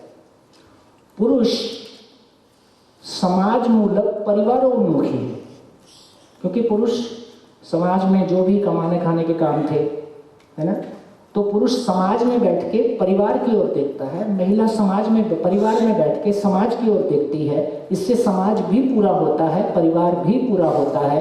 और इसमें स्त्री पुरुष की बात नहीं है, रिवर्स भी हो सकता है, दोनों मिलके भी कर सकते हैं। दोनों मिलके परिवार को भी देखते हैं, दोनों मिलके समाज के अर्थ में भी जीते हैं, वो अपनी स्टेट ऑफ माइंड पे डिपेंड करता है कि वो इक्वेशन कैसे बनेगा। लेकिन फाइनली परिवार भी ठीक से चले, समाज भी ठीक से चले, ये हम सबकी जरूरत है, इसमें कोई कॉम्प्रोमाइज नहीं हो सकता। उसके बाद कहाँ टाइम बचेगा आपको परेशान होने का? आपकी प्रॉब्लम ये है कि शरीर स्वस्थ है, सोचने की ताकत है, काम कुछ है नहीं, क्या करें? तो टाइम कैसे पास करें? फिर उसके लिए कुछ उल्टा सीधा करना पड़ेगा। यदि कोई लक्ष्य है आपकी जिंदगी में, कोई बड़ा लक्ष्य है और वो नेचुरल है, तो रात दिन उसी को सोचते हैं, उसी को जीते हैं, उससे हमारा मैं इवॉल्व होता है, उसकी खुशी मनाते हैं।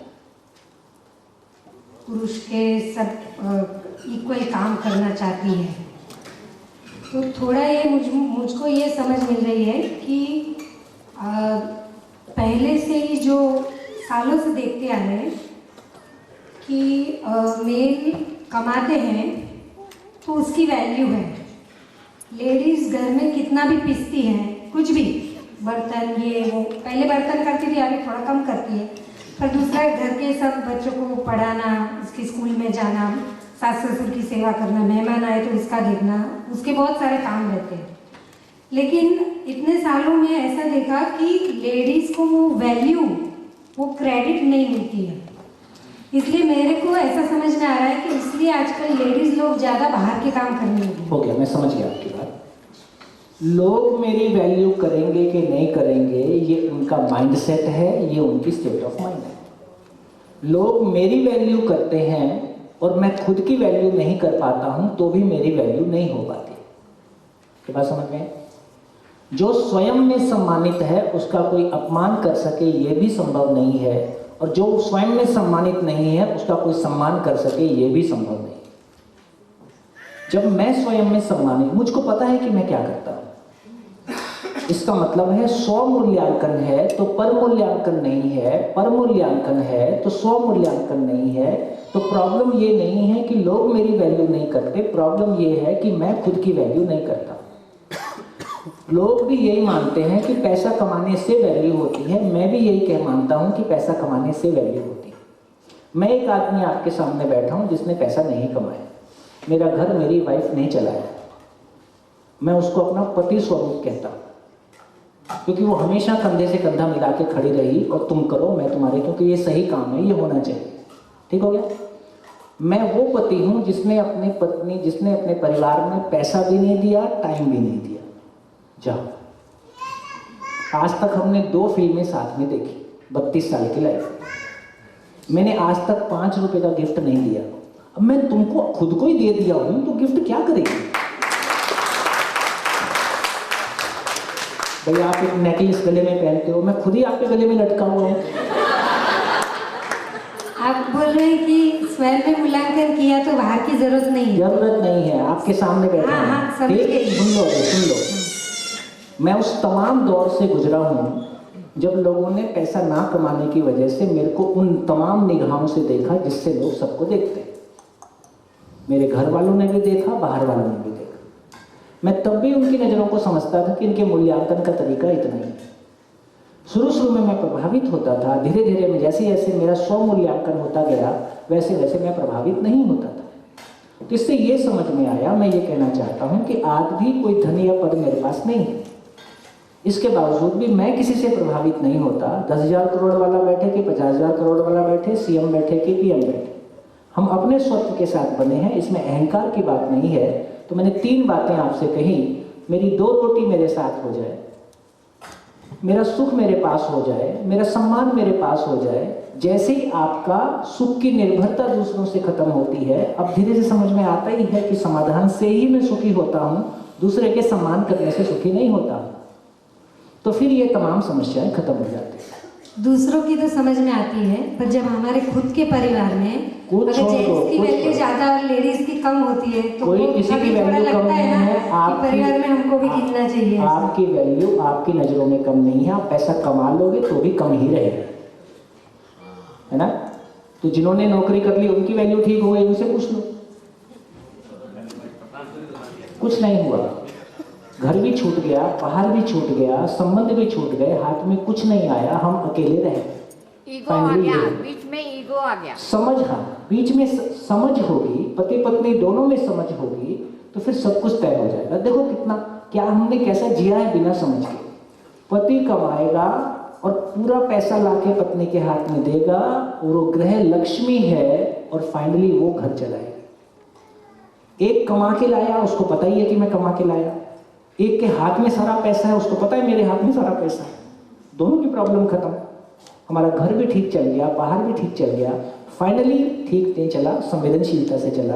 लेकिन यदि समझदारी होगी तो दोनों मिलके, चाहे आर्थिक मामला है चाहे कोई भी मामला है, दोनों मिलके दोनों की सहमति से कैसे इक्वेशन बनाएंगे। ये इक्वेशन हर घर में एक जैसा नहीं होगा, लेकिन दोनों समझदार होंगे तो दोनों एक दूसरे को कॉम्प्लीमेंट करेंगे। दोनों के ईगो एक दूसरे के साथ नहीं लड़ेंगे। अपनी अपनी योग्यता, रुचि और आवश्यकता के अनुसार। ऐसी कई सारी बहनें हैं जिनको बहुत योग्य हैं, लेकिन उनको लगता है कि मेरे घर में अभी बच्चों के पालन पोषण के लिए मेरे को 5 साल ब्रेक लेने की जरूरत है, और वो 5 साल के लिए ब्रेक ले लेती है ना। अभी जो चला है कि हम लॉजिक से दिएंगे, रात को 2 बजे तक बच्चा तुम देखोगे, उसके बाद बच्चा मैं देखूंगी, झाड़ू तुम मारोगे, पोछा मैं मारूंगी। ये घर मैथमेटिकली नहीं चलता, घर इमोशन से चलता। जिंदगी लॉजिक से नहीं चलती। लॉजिक सच्चाई को समझने के काम आता है, लॉजिक सच्चाई को समझाने के काम आता है, लेकिन जिंदगी चलती है तो वो इमोशन से चलती है, वो भाव से चलती है। भाव यदि दोनों में होगा तो एक दूसरे के साथ में उस कॉम्प्लीमेंटेरियनशिप को पहचान लेंगे। और देने का नाम प्यार है। आपने एक पत्नी होने के नाते पति को क्या सहयोग दिया जब उसको सहयोग की जरूरत थी, तो आपने क्या सहयोग दिया और जब आपको जरूरत थी वो कैसे साथ खड़ा था। हम दोनों एक दूसरे के साथ खड़े हैं, इसका नाम पति पत्नी संबंध है। पति पत्नी से बढ़िया दोस्त हो नहीं सकता। फिजिकली, मेंटली, इमोशनल कंपैटिबिलिटी ये किसी दूसरे के साथ नहीं हो सकती है।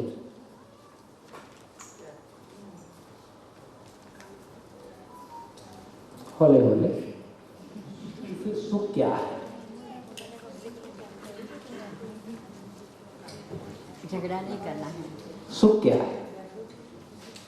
तो सारी दुनिया में सारा बखेड़ा एक ही बात का है कि सुख की तलाश में हमने युद्ध किया है, सुख की तलाश में हमने प्यार किया है, जो कुछ भी किया है सुख की तलाश में किया है।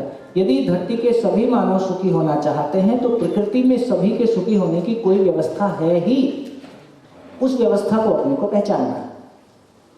तो अभी सबका सुख एक है कि अलग अलग है? अलग अलग। तो समझ में आ गया बार बार अलग अलग क्यों होता है? शरीर के तल पे सबका सुख एक होगा कि अलग अलग होगा? अलग अलग ही होगा। अब सबका सुख अलग अलग होगा तो साथ में जिएंगे कि एक दूसरे का विरोध, असहमति होगी ही होगी। इसका मतलब है वो सुख है ही नहीं, वो सुख जैसा भासता है। तो सुख क्या है? उसको कहा कि स्वीकृति के भाव में जीना। पहले भी आया, फिर से एक बार कर लेते हैं। स्वीकृति के भाव में जीना सुख है। जहां स्वीकृति है, स्वेच्छा से, स्वीकृति मतलब विलिंग एक्सेप्टेंस, स्वेच्छा से आप कोई चीज को स्वीकार करते हैं, ये जो स्वीकार भाव है, ये जो स्वीकार है, तो सुख क्या है? सुख सच्चाई का स्वीकार होना, ये स्वीकार ही भाव है, भाव ही सुख है।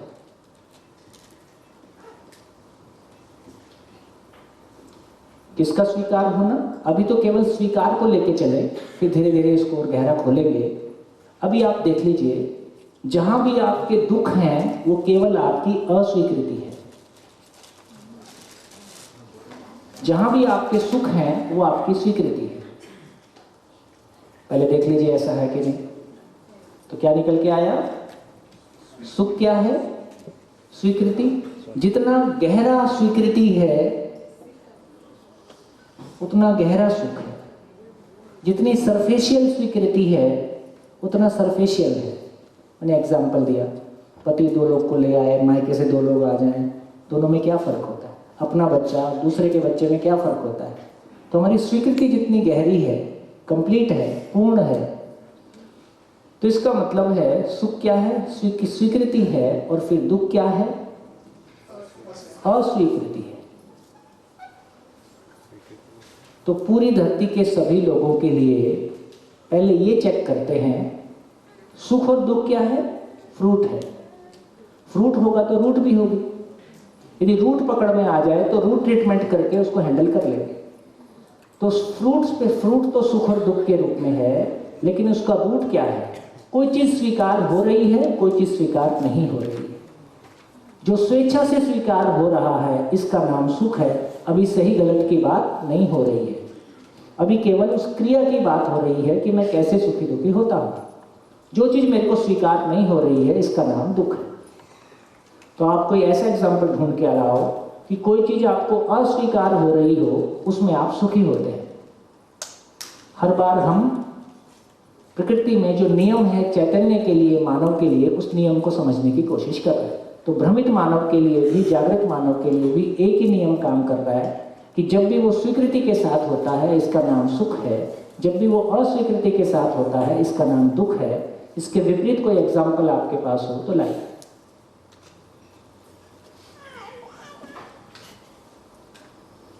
लाइए, असहमत होने की पूरी कोशिश करें ताकि हम नियम को ठीक से समझ पाए।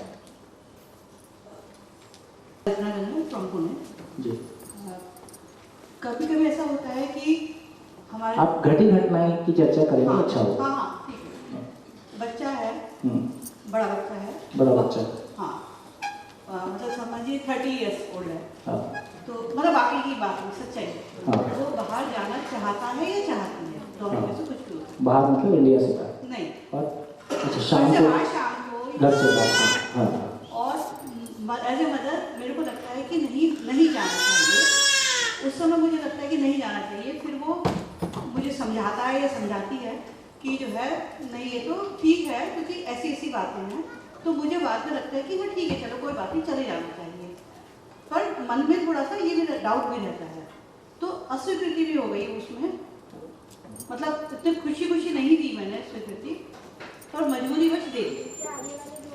तो ऐसा। हाँ जी, कितने लोग इनकी बात समझ पा रहे हैं? कौन आंसर करेगा?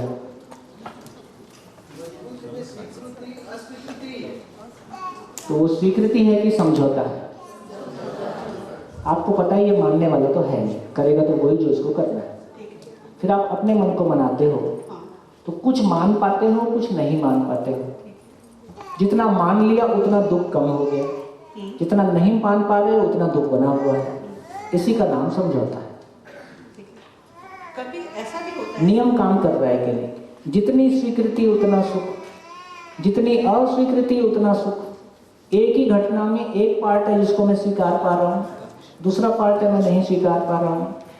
तो कुल मिला के स्वीकृति, अस्वीकृति ज्यादा है तो दुख ज्यादा है, स्वीकृति ज्यादा है तो सुख ज्यादा है। कंप्लीट स्वीकृति है तो कंप्लीट सुख है, कंप्लीट अस्वीकृति है तो कंप्लीट दुख है। ठीक है। और ये जो होता है इस कारण से होता है कि बाहर का माहौल लगता है कि सेफ नहीं है। बिल्कुल ठीक। अदरवाइज अपने जो बच्चा है उस पर विश्वास रहता है, बिल्कुल, कि वो ठीक चलेगा, कुछ गलत नहीं करेगा। पर बाहर के माहौल की वजह से ऐसा आता है। बिल्कुल ठीक। देखिए मेरे पास जब मैं शिविर करता हूँ तो ये सवाल आता ही है कि लड़कियां ये कहती हैं कि भाई तो 10 बजे आता है, उसको कुछ नहीं बोलते हैं। हम 8 बजे भी आते हैं तो भी हमको डांट पड़ती है। तो ये मेल फीमेल डिफरेंशिएशन क्यों करते हैं? तो सवाल मेल फीमेल का नहीं है, क्योंकि समाज सेफ नहीं है ना। समाज सेफ नहीं है, इसलिए हमको अपनी बेटियों का ख्याल रखना पड़ता है। ये हमारी मजबूरी है ना। अपनी ही गलती को कैसे ठीक करें? तो चलो भाई आग लगी है, थोड़ा आग से दूर रहें। तो सभी लोग जीव चेतना में जीते हैं, अधिकांश लोग स्वयं को शरीर मान के जीते हैं, अधिकांश लोगों के लिए इंद्रिय सुख ही सुख है ना। तो हमारा वो डर है क्योंकि हमने समाज में घटनाएं घटती हुई देखी हैं। परिवार में यदि संवाद करना आता होगा, हम अपने बेटे को कन्विंस कर पाएंगे, देख बेटा ये स्थिति है इसलिए ऐसा बोल रहे हैं, तुम भी देख लो, तो हो सकता है कुछ बीच का रास्ता निकल आएगा। पर उसमें बेटी ये बोलती है कि आप मेरे को मतलब मेरे कॉन्फिडेंस को कम कर रहे हैं, हाँ बिल्कुल ठीक है, बिल्कुल ठीक है, क्योंकि उसके बाकी दोस्त जा ही रहे होते हैं है ना। फिर बाकी दोस्त जा रहे हैं तो हम क्यों नहीं जा रहे हैं, और सबके साथ थोड़ी दुर्घटना होती है। आप ऐसे ही फालतू डरते रहते हो। और ये दोस्त की बात नहीं है कि और दोस्त जा रहे हैं। भविष्य इससे पूछो, इसको सब पता है। 1 मिनट में एक बात बोलूंगा, ऐसा नहीं ही जा रही है वो, पर मुझे ऐसा लगता है कि इतनी रात में मत जाओ, 10 बजे तक खुला रहता है तो थोड़ा पहले आ जाओ, 8-9 बजे आ जाओ, ये अंतर है। भविष्य की चिंता होती है। हाँ, वर्तमान से होती है। हाँ, बोलिए। तो कंसर्न ठीक है, पर मेरा जन्म भी रुक नहीं सकता, आप समझो। मतलब ऐसा नहीं कि जबरदस्ती है या कुछ भी है, पर ऐसा नहीं बोल सकते कि समाज खराब है तो मैं बाहर ही रह जाओ। मतलब एक्सीडेंट भी होते हैं तो फिर बाहर ही कुछ चला हुई मत, घर पे बैठे रहो। अलर्ट रह के और थोड़ा होशियार होकर चलना चाहिए, ऐसा सिखाना चाहिए।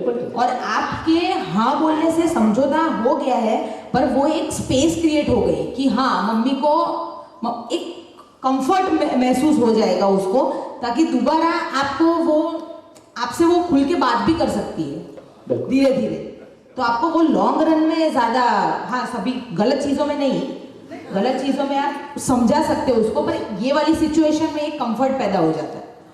मुझे ऐसा मैंने बात करी है वो गलत चीजों में बिल्कुल नहीं है और बहुत पॉजिटिव साइड में है। हमारा डिस्कशन कहीं और चला गया बाय द वे। हम चर्चा केवल इतनी कर रहे हैं कि स्वीकृति बराबर सुख, अस्वीकृति बराबर दुख। पहले ये फैसला हो जाए, बाकी फैसला बाद में देखें। तो ये फैसला हो रहा है कि नहीं? जितनी स्वीकृति उतना सुख, जितनी अस्वीकृति उतना दुख। जिस क्षण स्वीकृति उस क्षण सुख, जिस क्षण अस्वीकृति उस क्षण दुख। हर मोमेंट का हिसाब किताब है। ये काम कर रहा है, नहीं कर रहा? बस आगे चले। हाँ जी, और कोई है? हाँ जी। अस्वीकृति जो है, that is the relative term. That is the relative term. relative term. अभी समाज के कुछ नियम है, जैसे यही बात हो गया कि बेटी को घर आ जाना चाहिए, ऐसे बहुत सारे समाज के कुछ नियम है। तो बच्चों को लगता है और कभी कभी वो ऐसी चीजें भी है तो वो समाज के नियम को नहीं मान के वो खुश है, ऐसा उनको लगता है। हाँ, ठीक है। तो ये अपने रूल में तो सच्चाई यही है कि मानव सुखी होना चाहता है, वो किसी नियम को पालना नहीं चाहता। किसी नियम को पालने से वो सुखी होएगा तो नियम को पाल लेगा, किसी नियम को तोड़ने से वो सुखी होता है तो तोड़ देगा। क्योंकि मानव जो कुछ भी करता है सुखी होने के लिए करता है, नियम यही है। आगे बढ़ो। आप मेरे को ये बताओ कि कोई चीज को आप अस्वीकार करके सुखी हुए हो और स्वीकार करके दुखी हुए हो, ऐसा एग्जांपल लेके आओ। हाँ जी, एक मिनट। कॉन्सेप्ट सबके पास आ गया है, अब इनकी बात का सटीक उत्तर आप में से किसी को देना है, इसलिए ध्यान से सुनिए। आपको अक्सर लगता है कि सोम भाई को सुनना है क्योंकि आंसर तो उसको देना है। स्पाउसल या पार्टनर रिलेशनशिप केस में है कि भाई husband is very ambitious and he is doing really well, और एक काइंड ऑफ एडिक्शन बिल्ड हो गया है कि भाई मैं पैसे तो अच्छे से वैसे कमा ही रहे हैं, बट ट्रेडिंग मार्केट करके भी पैसे कमा रहे हैं। अब trading is a double sided sword, कभी कभी इट वर्क्स, कभी it does not work. Now this is happening for so many years. तो अब एवरी डे सुबह चल रही है ट्रेडिंग एंड आ रहे हैं बहुत सारे पैसे, जा रहे हैं बहुत सारे पैसे, इट्स हैपनिंग। तो अब मैं एक टर्म पे आ गई हूँ कि हर रोज झगड़ा करना, हर रोज क्लैशेस, डिफरेंस ऑफ ओपिनियन से अच्छा मैंने वो स्वीकार कर लिया है कि भाई ये चीज़ चलती रहेगी। But at the and on a family on a larger पर्सपेक्ट it's not helping, because वो लॉन्ग टर्म में नहीं होगा। तो how do I still be with that thing and still go on? हाँ जी, कौन बोलेगा? माइक दीजिए। किया है कि इसके साथ समझौता किया है। हाँ किया है स्वीकार, but I am not happy. हाँ, तो मतलब तो स्वीकार नहीं किया है। उस स्थिति में मैं ऐसे रहूंगी, ये बात का डील किया है, ये बात का समझौता किया है। सामने वाला सुनने वाला नहीं, और जीना इसी के साथ। तो कैसे जिया जाए कि रोज कचकच नहीं हो? इसका नाम समझौता है, ये स्वीकृति नहीं है। लेकिन उस स्वीकार लेने से भी एक लेवल का आराम आ गया, क्योंकि रोज की किचकिच बंद हो गई। मैं कुछ बोलूँ, वो कुछ बोले, लेकिन ये मेरे को ठीक तो नहीं लग रहा। तो जितना स्वीकार पाए उतना सुख, जितना नहीं स्वीकार हो रहा है उतना दुख। इसी का नाम समझौता। और ये ठीक।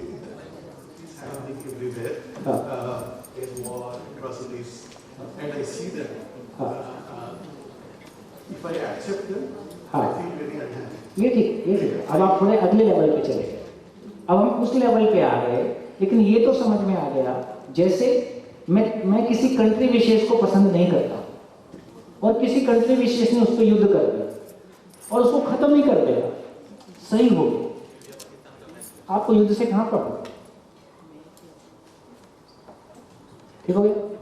आपका कोई दुश्मन था, मर गया, बोले साला मर गया, आपको कहां किसी के मरने से प्रॉब्लम? तो इससे ये समझ में आया जिस घटना को मैं स्वीकार कर पाया वहां प्रॉब्लम नहीं होती। स्वीकार है कैसे, वो अलग बात है। टेक्निकली केवल इसको पकड़े, सही गलत की अभी चर्चा नहीं कर रहा हूं। टेक्निकली ये पकड़ा कि जब भी मैं स्वीकार पाया इसका नाम सुख है, जब भी मैं नहीं स्वीकार पाया इसका नाम दुख है। घटना ये घट रही है, अब फाइनली सारी घटनाओं को कैसे हैंडल करेंगे उसकी बात अभी बाद में करेंगे। हाँ जी, माइक थोड़ा मैं कुछ बोल सकता हूँ? क्यों नहीं? हाँ, तो ये जो बोला मैं बराबर है, जो अभी कर रही है समझौता है। अगर मैं उसको स्वीकार की भावना में उनकी जगह पे हो तो मैं कैसे देखूं? हाँ। मैं ऐसे देखूं कि जैसा भी होगा, जो भी होगा, देखा जाएगा, मैं उनके साथ हूं। जैसा भी होगा वो स्वीकार है। अब जो होगा, जैसे कि सोम भाई की और उनकी वाइफ के बारे में अगर मैं देखूं कि उनकी वाइफ ने उनको जैसा कहा, वो कमा रहा है नहीं कमा रहा है, जो भी कर रहा है, उनने उनको स्वीकार किया, तो उनकी लाइफ मतलब वो खड़ी है कि उस टाइम पे सुख है। मैं एक दूसरा एग्जांपल क्रिएट कर, एक माँ है, उसका बच्चा विकलांग है। हाँ। उसका बच्चा विकलांग है, जब तक उसने उसको स्वीकारा नहीं तब तक वो भगवान को कोसेगी, परिस्थिति को कोसेगी, मेरे को ऐसा बच्चा क्यों दिया, उसको क्यों अच्छा। जिस मोमेंट में उसने उस बच्चे को उसी परिस्थिति में स्वीकार लिया, उसके बच्चे का पैर ठीक नहीं हुआ, सुख चालू हो गया। बच्चा विकलांग है हो सकता है वो विकलांग जो ठीक ठाक लोग हैं उनसे अच्छा करेगा। हाँ, उस समय से उसकी जो दुख की परिस्थिति वो खत्म हो गई, उस बच्चे के साथ उसको सुख का अनुभव शुरू हो गया। बट एक सामने वाला आदमी का मन तो चेंज हो सकता है, विकलांग चेंज नहीं हो सकता। हाँ। बट एक सामने वाला मन ही तो है, स्वीकार लिया नहीं स्वीकारा, ये मन ही तो है। अब मेरे को देख के ऐसा लग सकता है कि कैसा बच्चा है, उस माँ को कितनी दुखी होगी, लेकिन वो क्योंकि ये मैं देख रहा हूँ, मेरी हॉस्पिटल के नीचे दूसरे माले पे एक फिजियोथेरेपी सेंटर है, उधर बच्चे को लेके माँ आती है जो विकलांग है, उसके चेहरे को मैं देखता हूँ, ऑब्जर्व करता हूँ, वो दुखी नहीं लगती है, वो उस बच्चे के साथ वो जैसा भी है, पैर हाथ टेढ़ा मेढ़ा, मतलब शायद उसकी मेंटल कैपेसिटी कम होगी, लेकिन माँ के चेहरे पे नहीं दिखता है, क्योंकि मुझे वहाँ एक्सेप्टेंस दिखता है। बढ़िया, इसलिए आपके लिए सॉल्यूशन यही है, घर लौट के बोलना, जा सिमरन जी ले।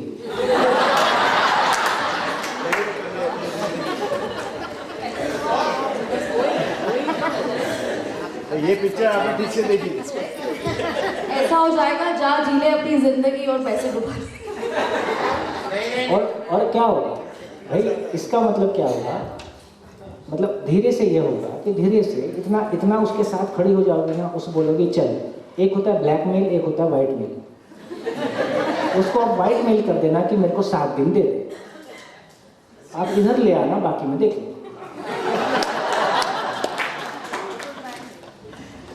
हाँ जी, हाँ हेलो, नमस्कार। एक दो चीज़ कहना था, दूसरी बात देखो, ठीक है, दूसरी मैं इनके रिलेशन में क्यों बोलना चाहता था, क्योंकि मैं फेस कर चुका हूँ इसके। अच्छा, नहीं ठीक है, यदि आप समर्थन ही कर रहे हैं तो जरूरत नहीं है। मैं ऐसा एग्जाम्पल आपके बीच में से चाहता हूँ कि आप एग्जाम्पल ढूंढ के लाओ, अस्वीकृति बराबर दुख, स्वीकृति बराबर, हाँ, अस्वीकृति बराबर सुख और स्वीकृति बराबर दुख, ऐसा एग्जाम्पल ढूंढ के लाओ। एक सेकेंड एग्जाम्पल देता हूँ, मेरा पर्सनल। हाँ ऐसा, हाँ जी, सभी को सुने। शादी दो डिफरेंट लोगों के बीच में होता है, बहुत डिफिकल्टी होता है बहुत लोग के लिए स्टार्टिंग में। एक बात आपका मुझे बहुत एक चीज़ अच्छा लगा, कॉम्प्लीमेंट।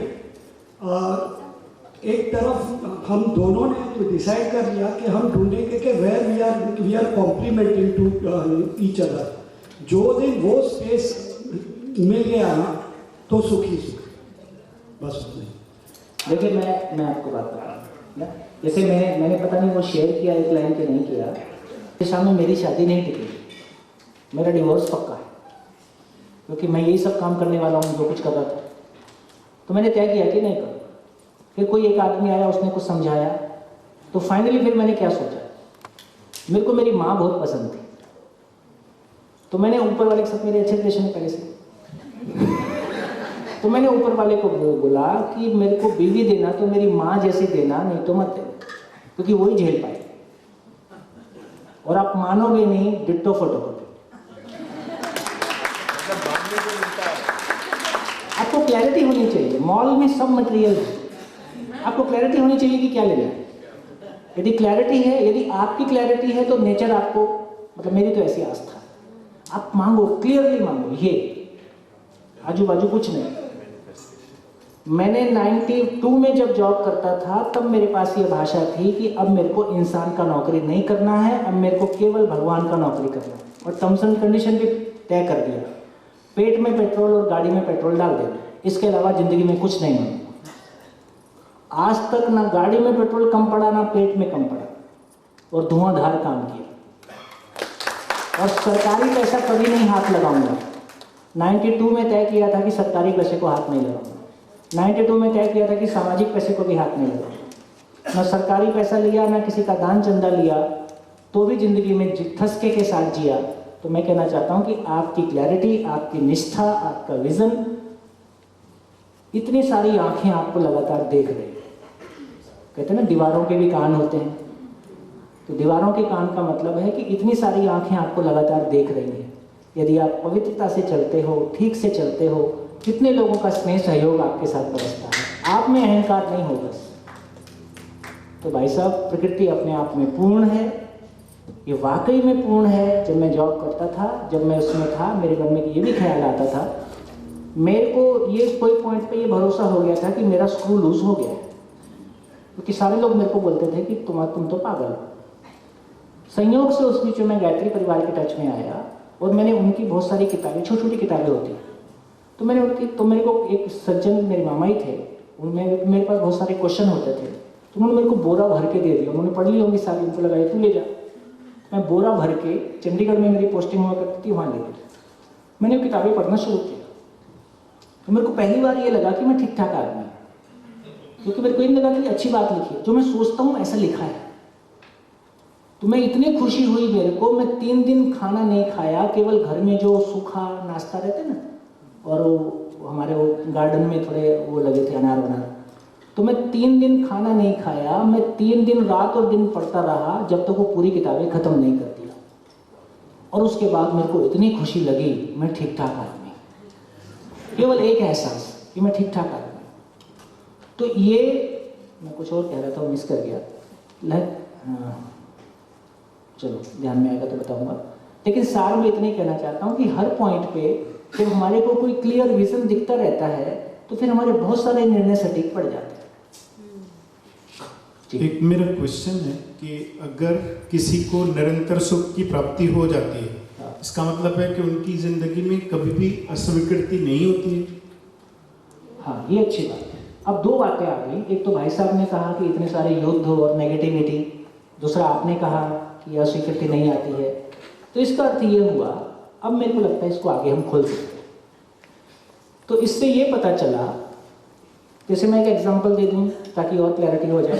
जैसे मैं एक एग्जांपल देता हूं कि 4 लड़के मिलके शराब पी रहे हैं और अपने 5वें दोस्त को बोलते हैं कि तुम भी पियो, नहीं पियोगे तो आज से दोस्ती खत्म। ऐसा होता है ग्रुप्स में। और वो क्या बोलते हैं आप लोग, वो fear of missing out, FOMO, मैं तो भूल जाता हूँ, याद कर करके मेरे को रखना पड़ता है। फियर ऑफ मिसिंग आउट की वजह से हम बहुत सारे ऐसे काम करते हैं जो हम नहीं करना चाहते, चाहे वो शादियों में होता है, चाहे वो किसी ग्रुप्स में होता है, समाज में होता है। तो अब ये लड़का शराब पीने से मना कर देता है कि दोस्ती नहीं रहे तो मत रहे, लेकिन मैं शराब नहीं पीऊँगा, और उसके बाद भी वो खुश है। उसने अस्वीकार किया लेकिन वो खुश है। लेकिन जब उसने अस्वीकार किया तब दुखी हुआ ना?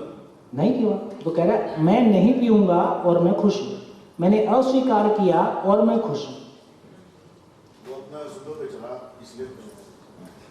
अपने बात पर अटल था, इसके लिए दुख नहीं हो।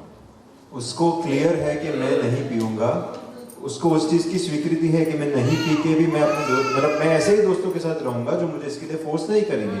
तो इसमें उसने अस्वीकार तो दारू का किया है, ना कि मतलब अपने वैल्यूज का नहीं उसने कॉम्प्रोमाइज किया।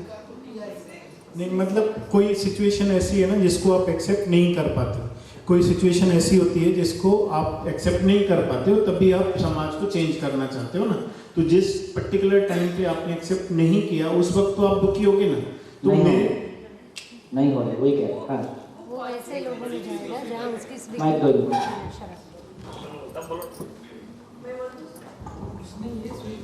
वो कॉन्सिक्वेंस की स्वीकृति है।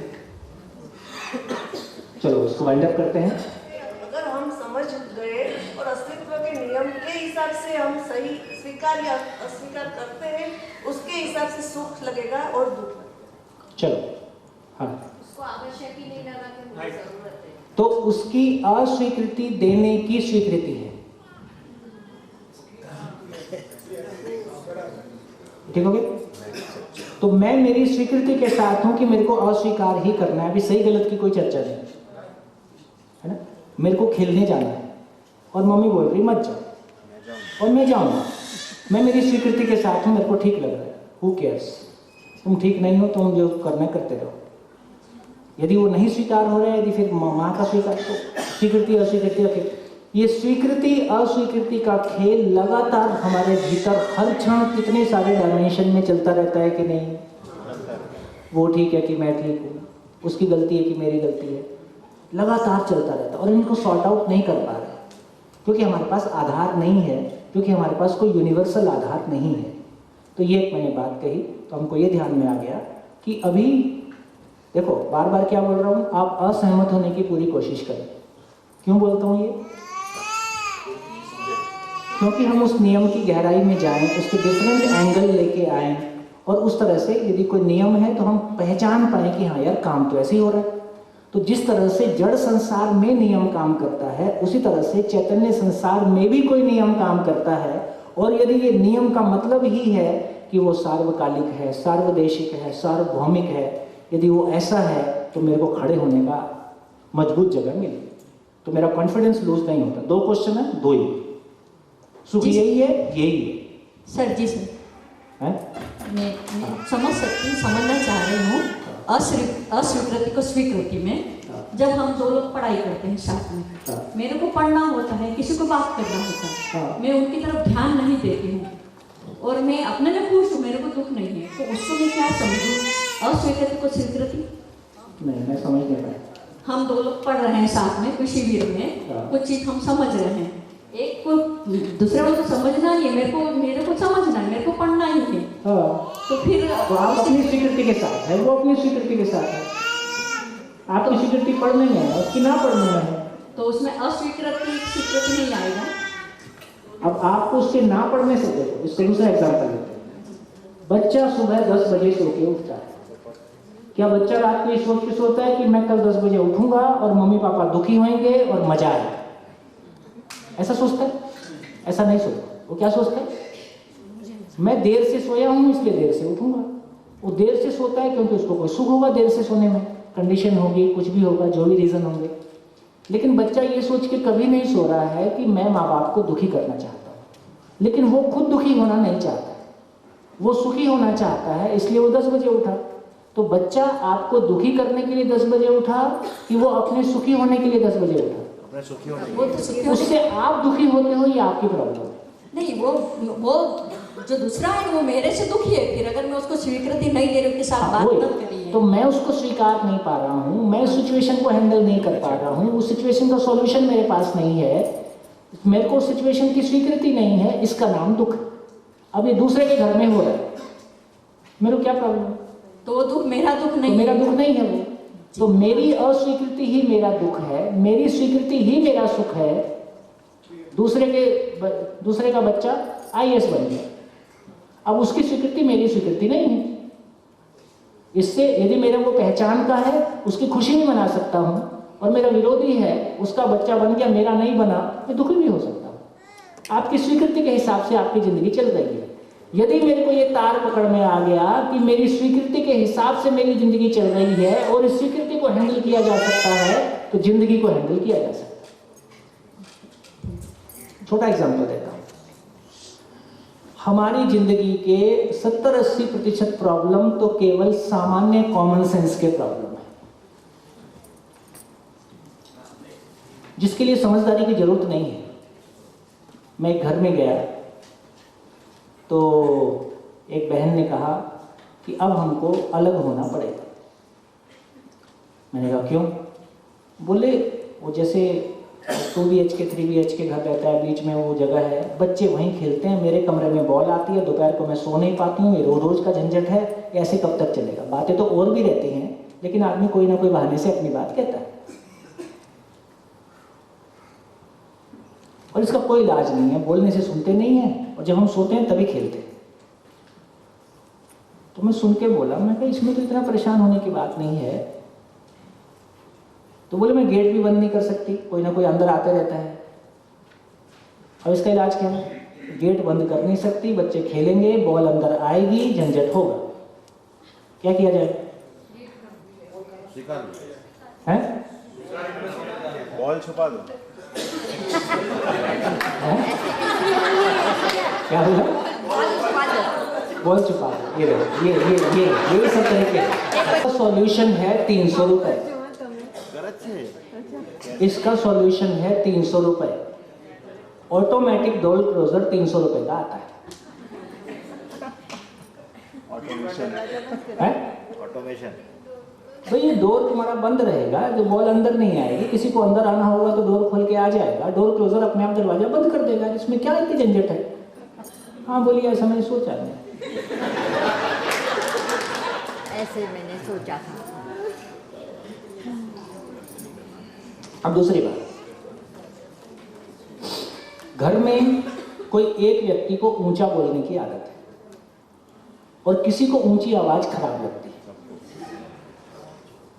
किसी को थोड़ी सी गाली देने की आदत है, किसी को बुजुर्ग को वही रिकॉर्डर बार बार बजाने की आदत है। बुजुर्ग रहते हैं वही बात बार बार सुनाते रहते हैं, मैं वहां गया था, ऐसा हुआ वैसा हुआ। अब बच्चे वो स्टोरी 10 बार सुन चुका है ना, तो बोलते हैं वही बात सुनाते हैं। बोर हो गया। अब ये सारी ऐसी परिस्थितियां हैं जो घर परिवार में कुछ ना कुछ ऐसा होते रहता है। जैसे मैंने कहा कि हस्बैंड वाइफ को साथ में सोना है, एक को एसी कम चाहिए, एक को एसी ज्यादा चाहिए और डॉक्टर ने बताया साथ में सोना है। यार 2 कमरे हैं, अलग सो जाओ, इसमें क्या दिक्कत है? तो इतनी सारी चीजें हैं। या तो हम उन चीजों को, जैसे ये टेम्परेचर अभी है, ये टेम्परेचर में थोड़ा सा टेम्परेचर गर्म हो सकता है, थोड़ा सा ठंडा हो सकता है, लेकिन यदि हमको समझने में मजा आ रहा है, थोड़ा पसीना आएगा तो भी सह लेंगे, थोड़ा ठंडा हो जाएगा तो भी सह लेंगे, और यदि नहीं सहना है तो बिना बात के भी लड़ाई कर लेंगे। तो हमारी स्वीकृति अस्वीकृति का एक रेंज वो है जो शरीर की अनुकूलता प्रतिकूलता। नमक सब्जी में ज्यादा हो गया तो उस बात पे झगड़ा हो सकता है, और नमक बिल्कुल भी ना पड़े तो भी प्यार हो सकता है। शादी के पहले नमक ना भी हो तो भी कोई शिकायत नहीं, और शादी के पहले बिना बात के भी झगड़ा हो सकता है। तो इसका मतलब ये हुआ कि मेरी स्टेट ऑफ माइंड कितनी तृप्त है, कितनी स्टेबल है, कितना खुश है कि मैं दूसरे के लिए स्पेस क्रिएट कर सकता हूँ, दूसरे की अयोग्यता से प्रभावित नहीं होता हूँ। और ये फिजिकल चीजें हमारी अलग अलग ही रहेंगी, ये कभी भी एक जैसी नहीं हो सकती। यदि हमको दर्शन में ये समझ में आ गया कि शरीर के मामले में हम सभी अलग अलग ही रहेंगे, तो अलग अलग चीज, तो हम अलग अलग होने का मतलब विरोधी हैं कि अलग अलग होने का मतलब भिन्न है? हम भिन्न हैं, विरोधी नहीं हैं। आपको लाल कलर पसंद है, किसी को ब्लू कलर पसंद हो सकता है, किसी को गाड़ी एक तरह की पसंद, मकान की, इतनी सारे पंगे हैं घरों में कि यदि आपकी ये क्लैरिटी है यही वाला खाना बनेगा तो खाऊंगा, यदि आपका थोड़ा सा भी वो जगह बनेगा समाधान का, तो आपकी फ्लेक्सिबिलिटी बहुत ज़्यादा हो जाती है, और उस फ्लेक्सिबिलिटी में 70-80% चीज़ें समा जाती। सास क्या बना लूँ, रोज रोज यही पूछती हूँ, अपने आप नहीं सोच सकती। उसने अगले दिन से सोचना शुरू कर दिया, कुछ पूछते ही नहीं है, घर में बुजुर्गों की इज्जत ही नहीं है। अब यार तुम खुद ही प्रॉब्लम हो, तुमसे पूछेंगे तो भी प्रॉब्लम रहेगी, नहीं पूछेंगे तो भी प्रॉब्लम रहेगी, तुम खुद ही प्रॉब्लम हो। तो इसका अर्थ ये हुआ, ये इतने सारे झंझट घर परिवार में चलते रहेंगे, ये नेवर एंडिंग नॉन स्टॉप धमाका। तो इसका एक मैं ये कहना चाह रहा हूँ कि केवल अपनी स्वीकृति को थोड़ा सा रीसेट करने से हम आराम में आ जाते हैं। देर से उठता है, भाई अपना खाना रखा है, गर्म कर लेना, इसमें क्या परेशान होना।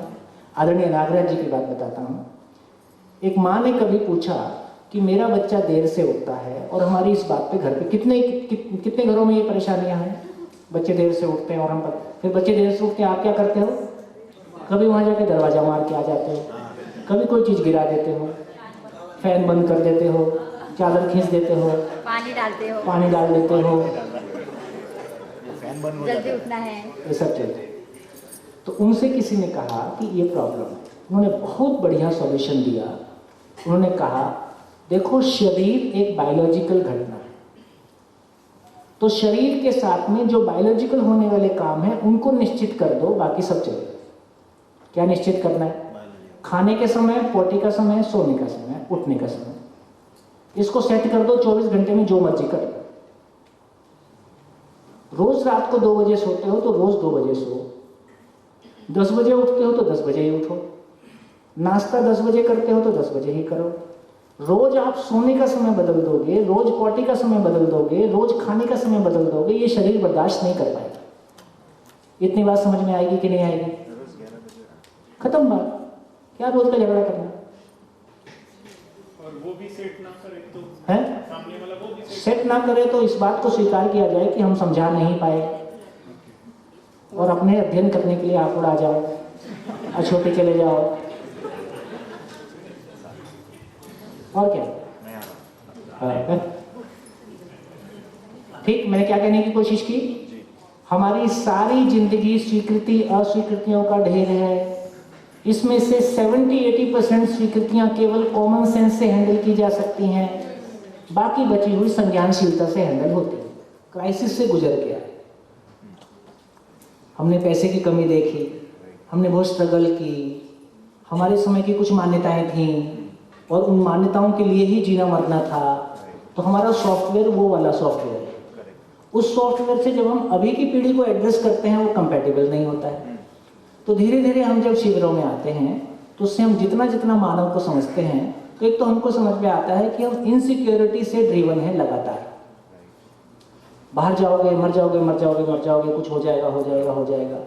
गलती होने के पहले हम इतना ज़्यादा समझाते हैं, उतना तो गलती से प्रॉब्लम नहीं होती है जितना तुम्हारे इस बिहेवियर की वजह से होती है। और अक्सर माँओं की ये समस्या ज़्यादा है, बहुत ज़्यादा डरी हुई है, उनकी गलती नहीं है।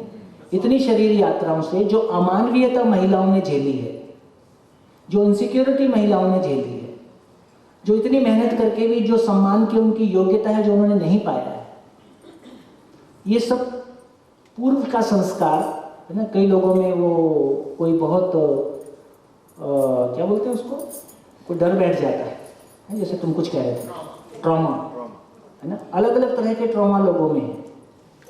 तो यदि वो फोबियाज लोगों में है, उससे उनके बिहेवियर कंट्रोल होते हैं। तो यदि एक आदमी को हम ध्यान से देखेंगे, यदि बच्चा समझदार हो जाएगा तो समझ पाएगा कि मेरी माँ की स्थिति ऐसी है, मेरे पिता की स्थिति। जब बच्चे जवान हो गए तो सही अर्थों में बच्चे माँ बाप होने की जिम्मेदारी में आ जाते हैं। किसी उम्र में माँ बाप बच्चे हो जाते हैं, बच्चे माँ बाप हो जाते हैं। यदि बच्चों को ये एहसास होगा, माँ बाप को भी इसकी स्वीकृति होगी, तो दोनों की कंपैटिबिलिटी बहुत आराम से बन जाएगी। शरीर से माँ बाप और बच्चे नहीं होते, मैच्योरिटी से माँ बाप और बच्चे होते। यदि ये फ्लेक्सिबिलिटी हमारे पास होगी, ये मानव की समझ हमारे पास होगी, तो बहुत सारी चीज़ों को हम आराम से हैंडल कर पाएंगे। तो एक ही मतलब है, पूरा परिवार मिलकर अध्ययन करे, और ये शिविरों से होगा। इसका वो सौभाग्यशाली परिवार हैं जिनके परिवार शिविरों से अध्ययन में लग पाए। लेकिन जब अधिकांश लोग एजुकेशन में जब ये समझदारी आ जाएगी, सारे बच्चे स्कूल में जाएंगे, सारे बच्चों को समझदारी मिलेगी, तो परिवारों में अध्ययन की स्थिति सभी सहज रूप में बनेगी। अभी कोई कोई परिवार ऐसा होगा जो शिविरों से भी पूरे परिवार में अध्ययन में लगेगा। बढ़िया, धन्यवाद, नमस्कार, फिर मिलेंगे, बैठ के।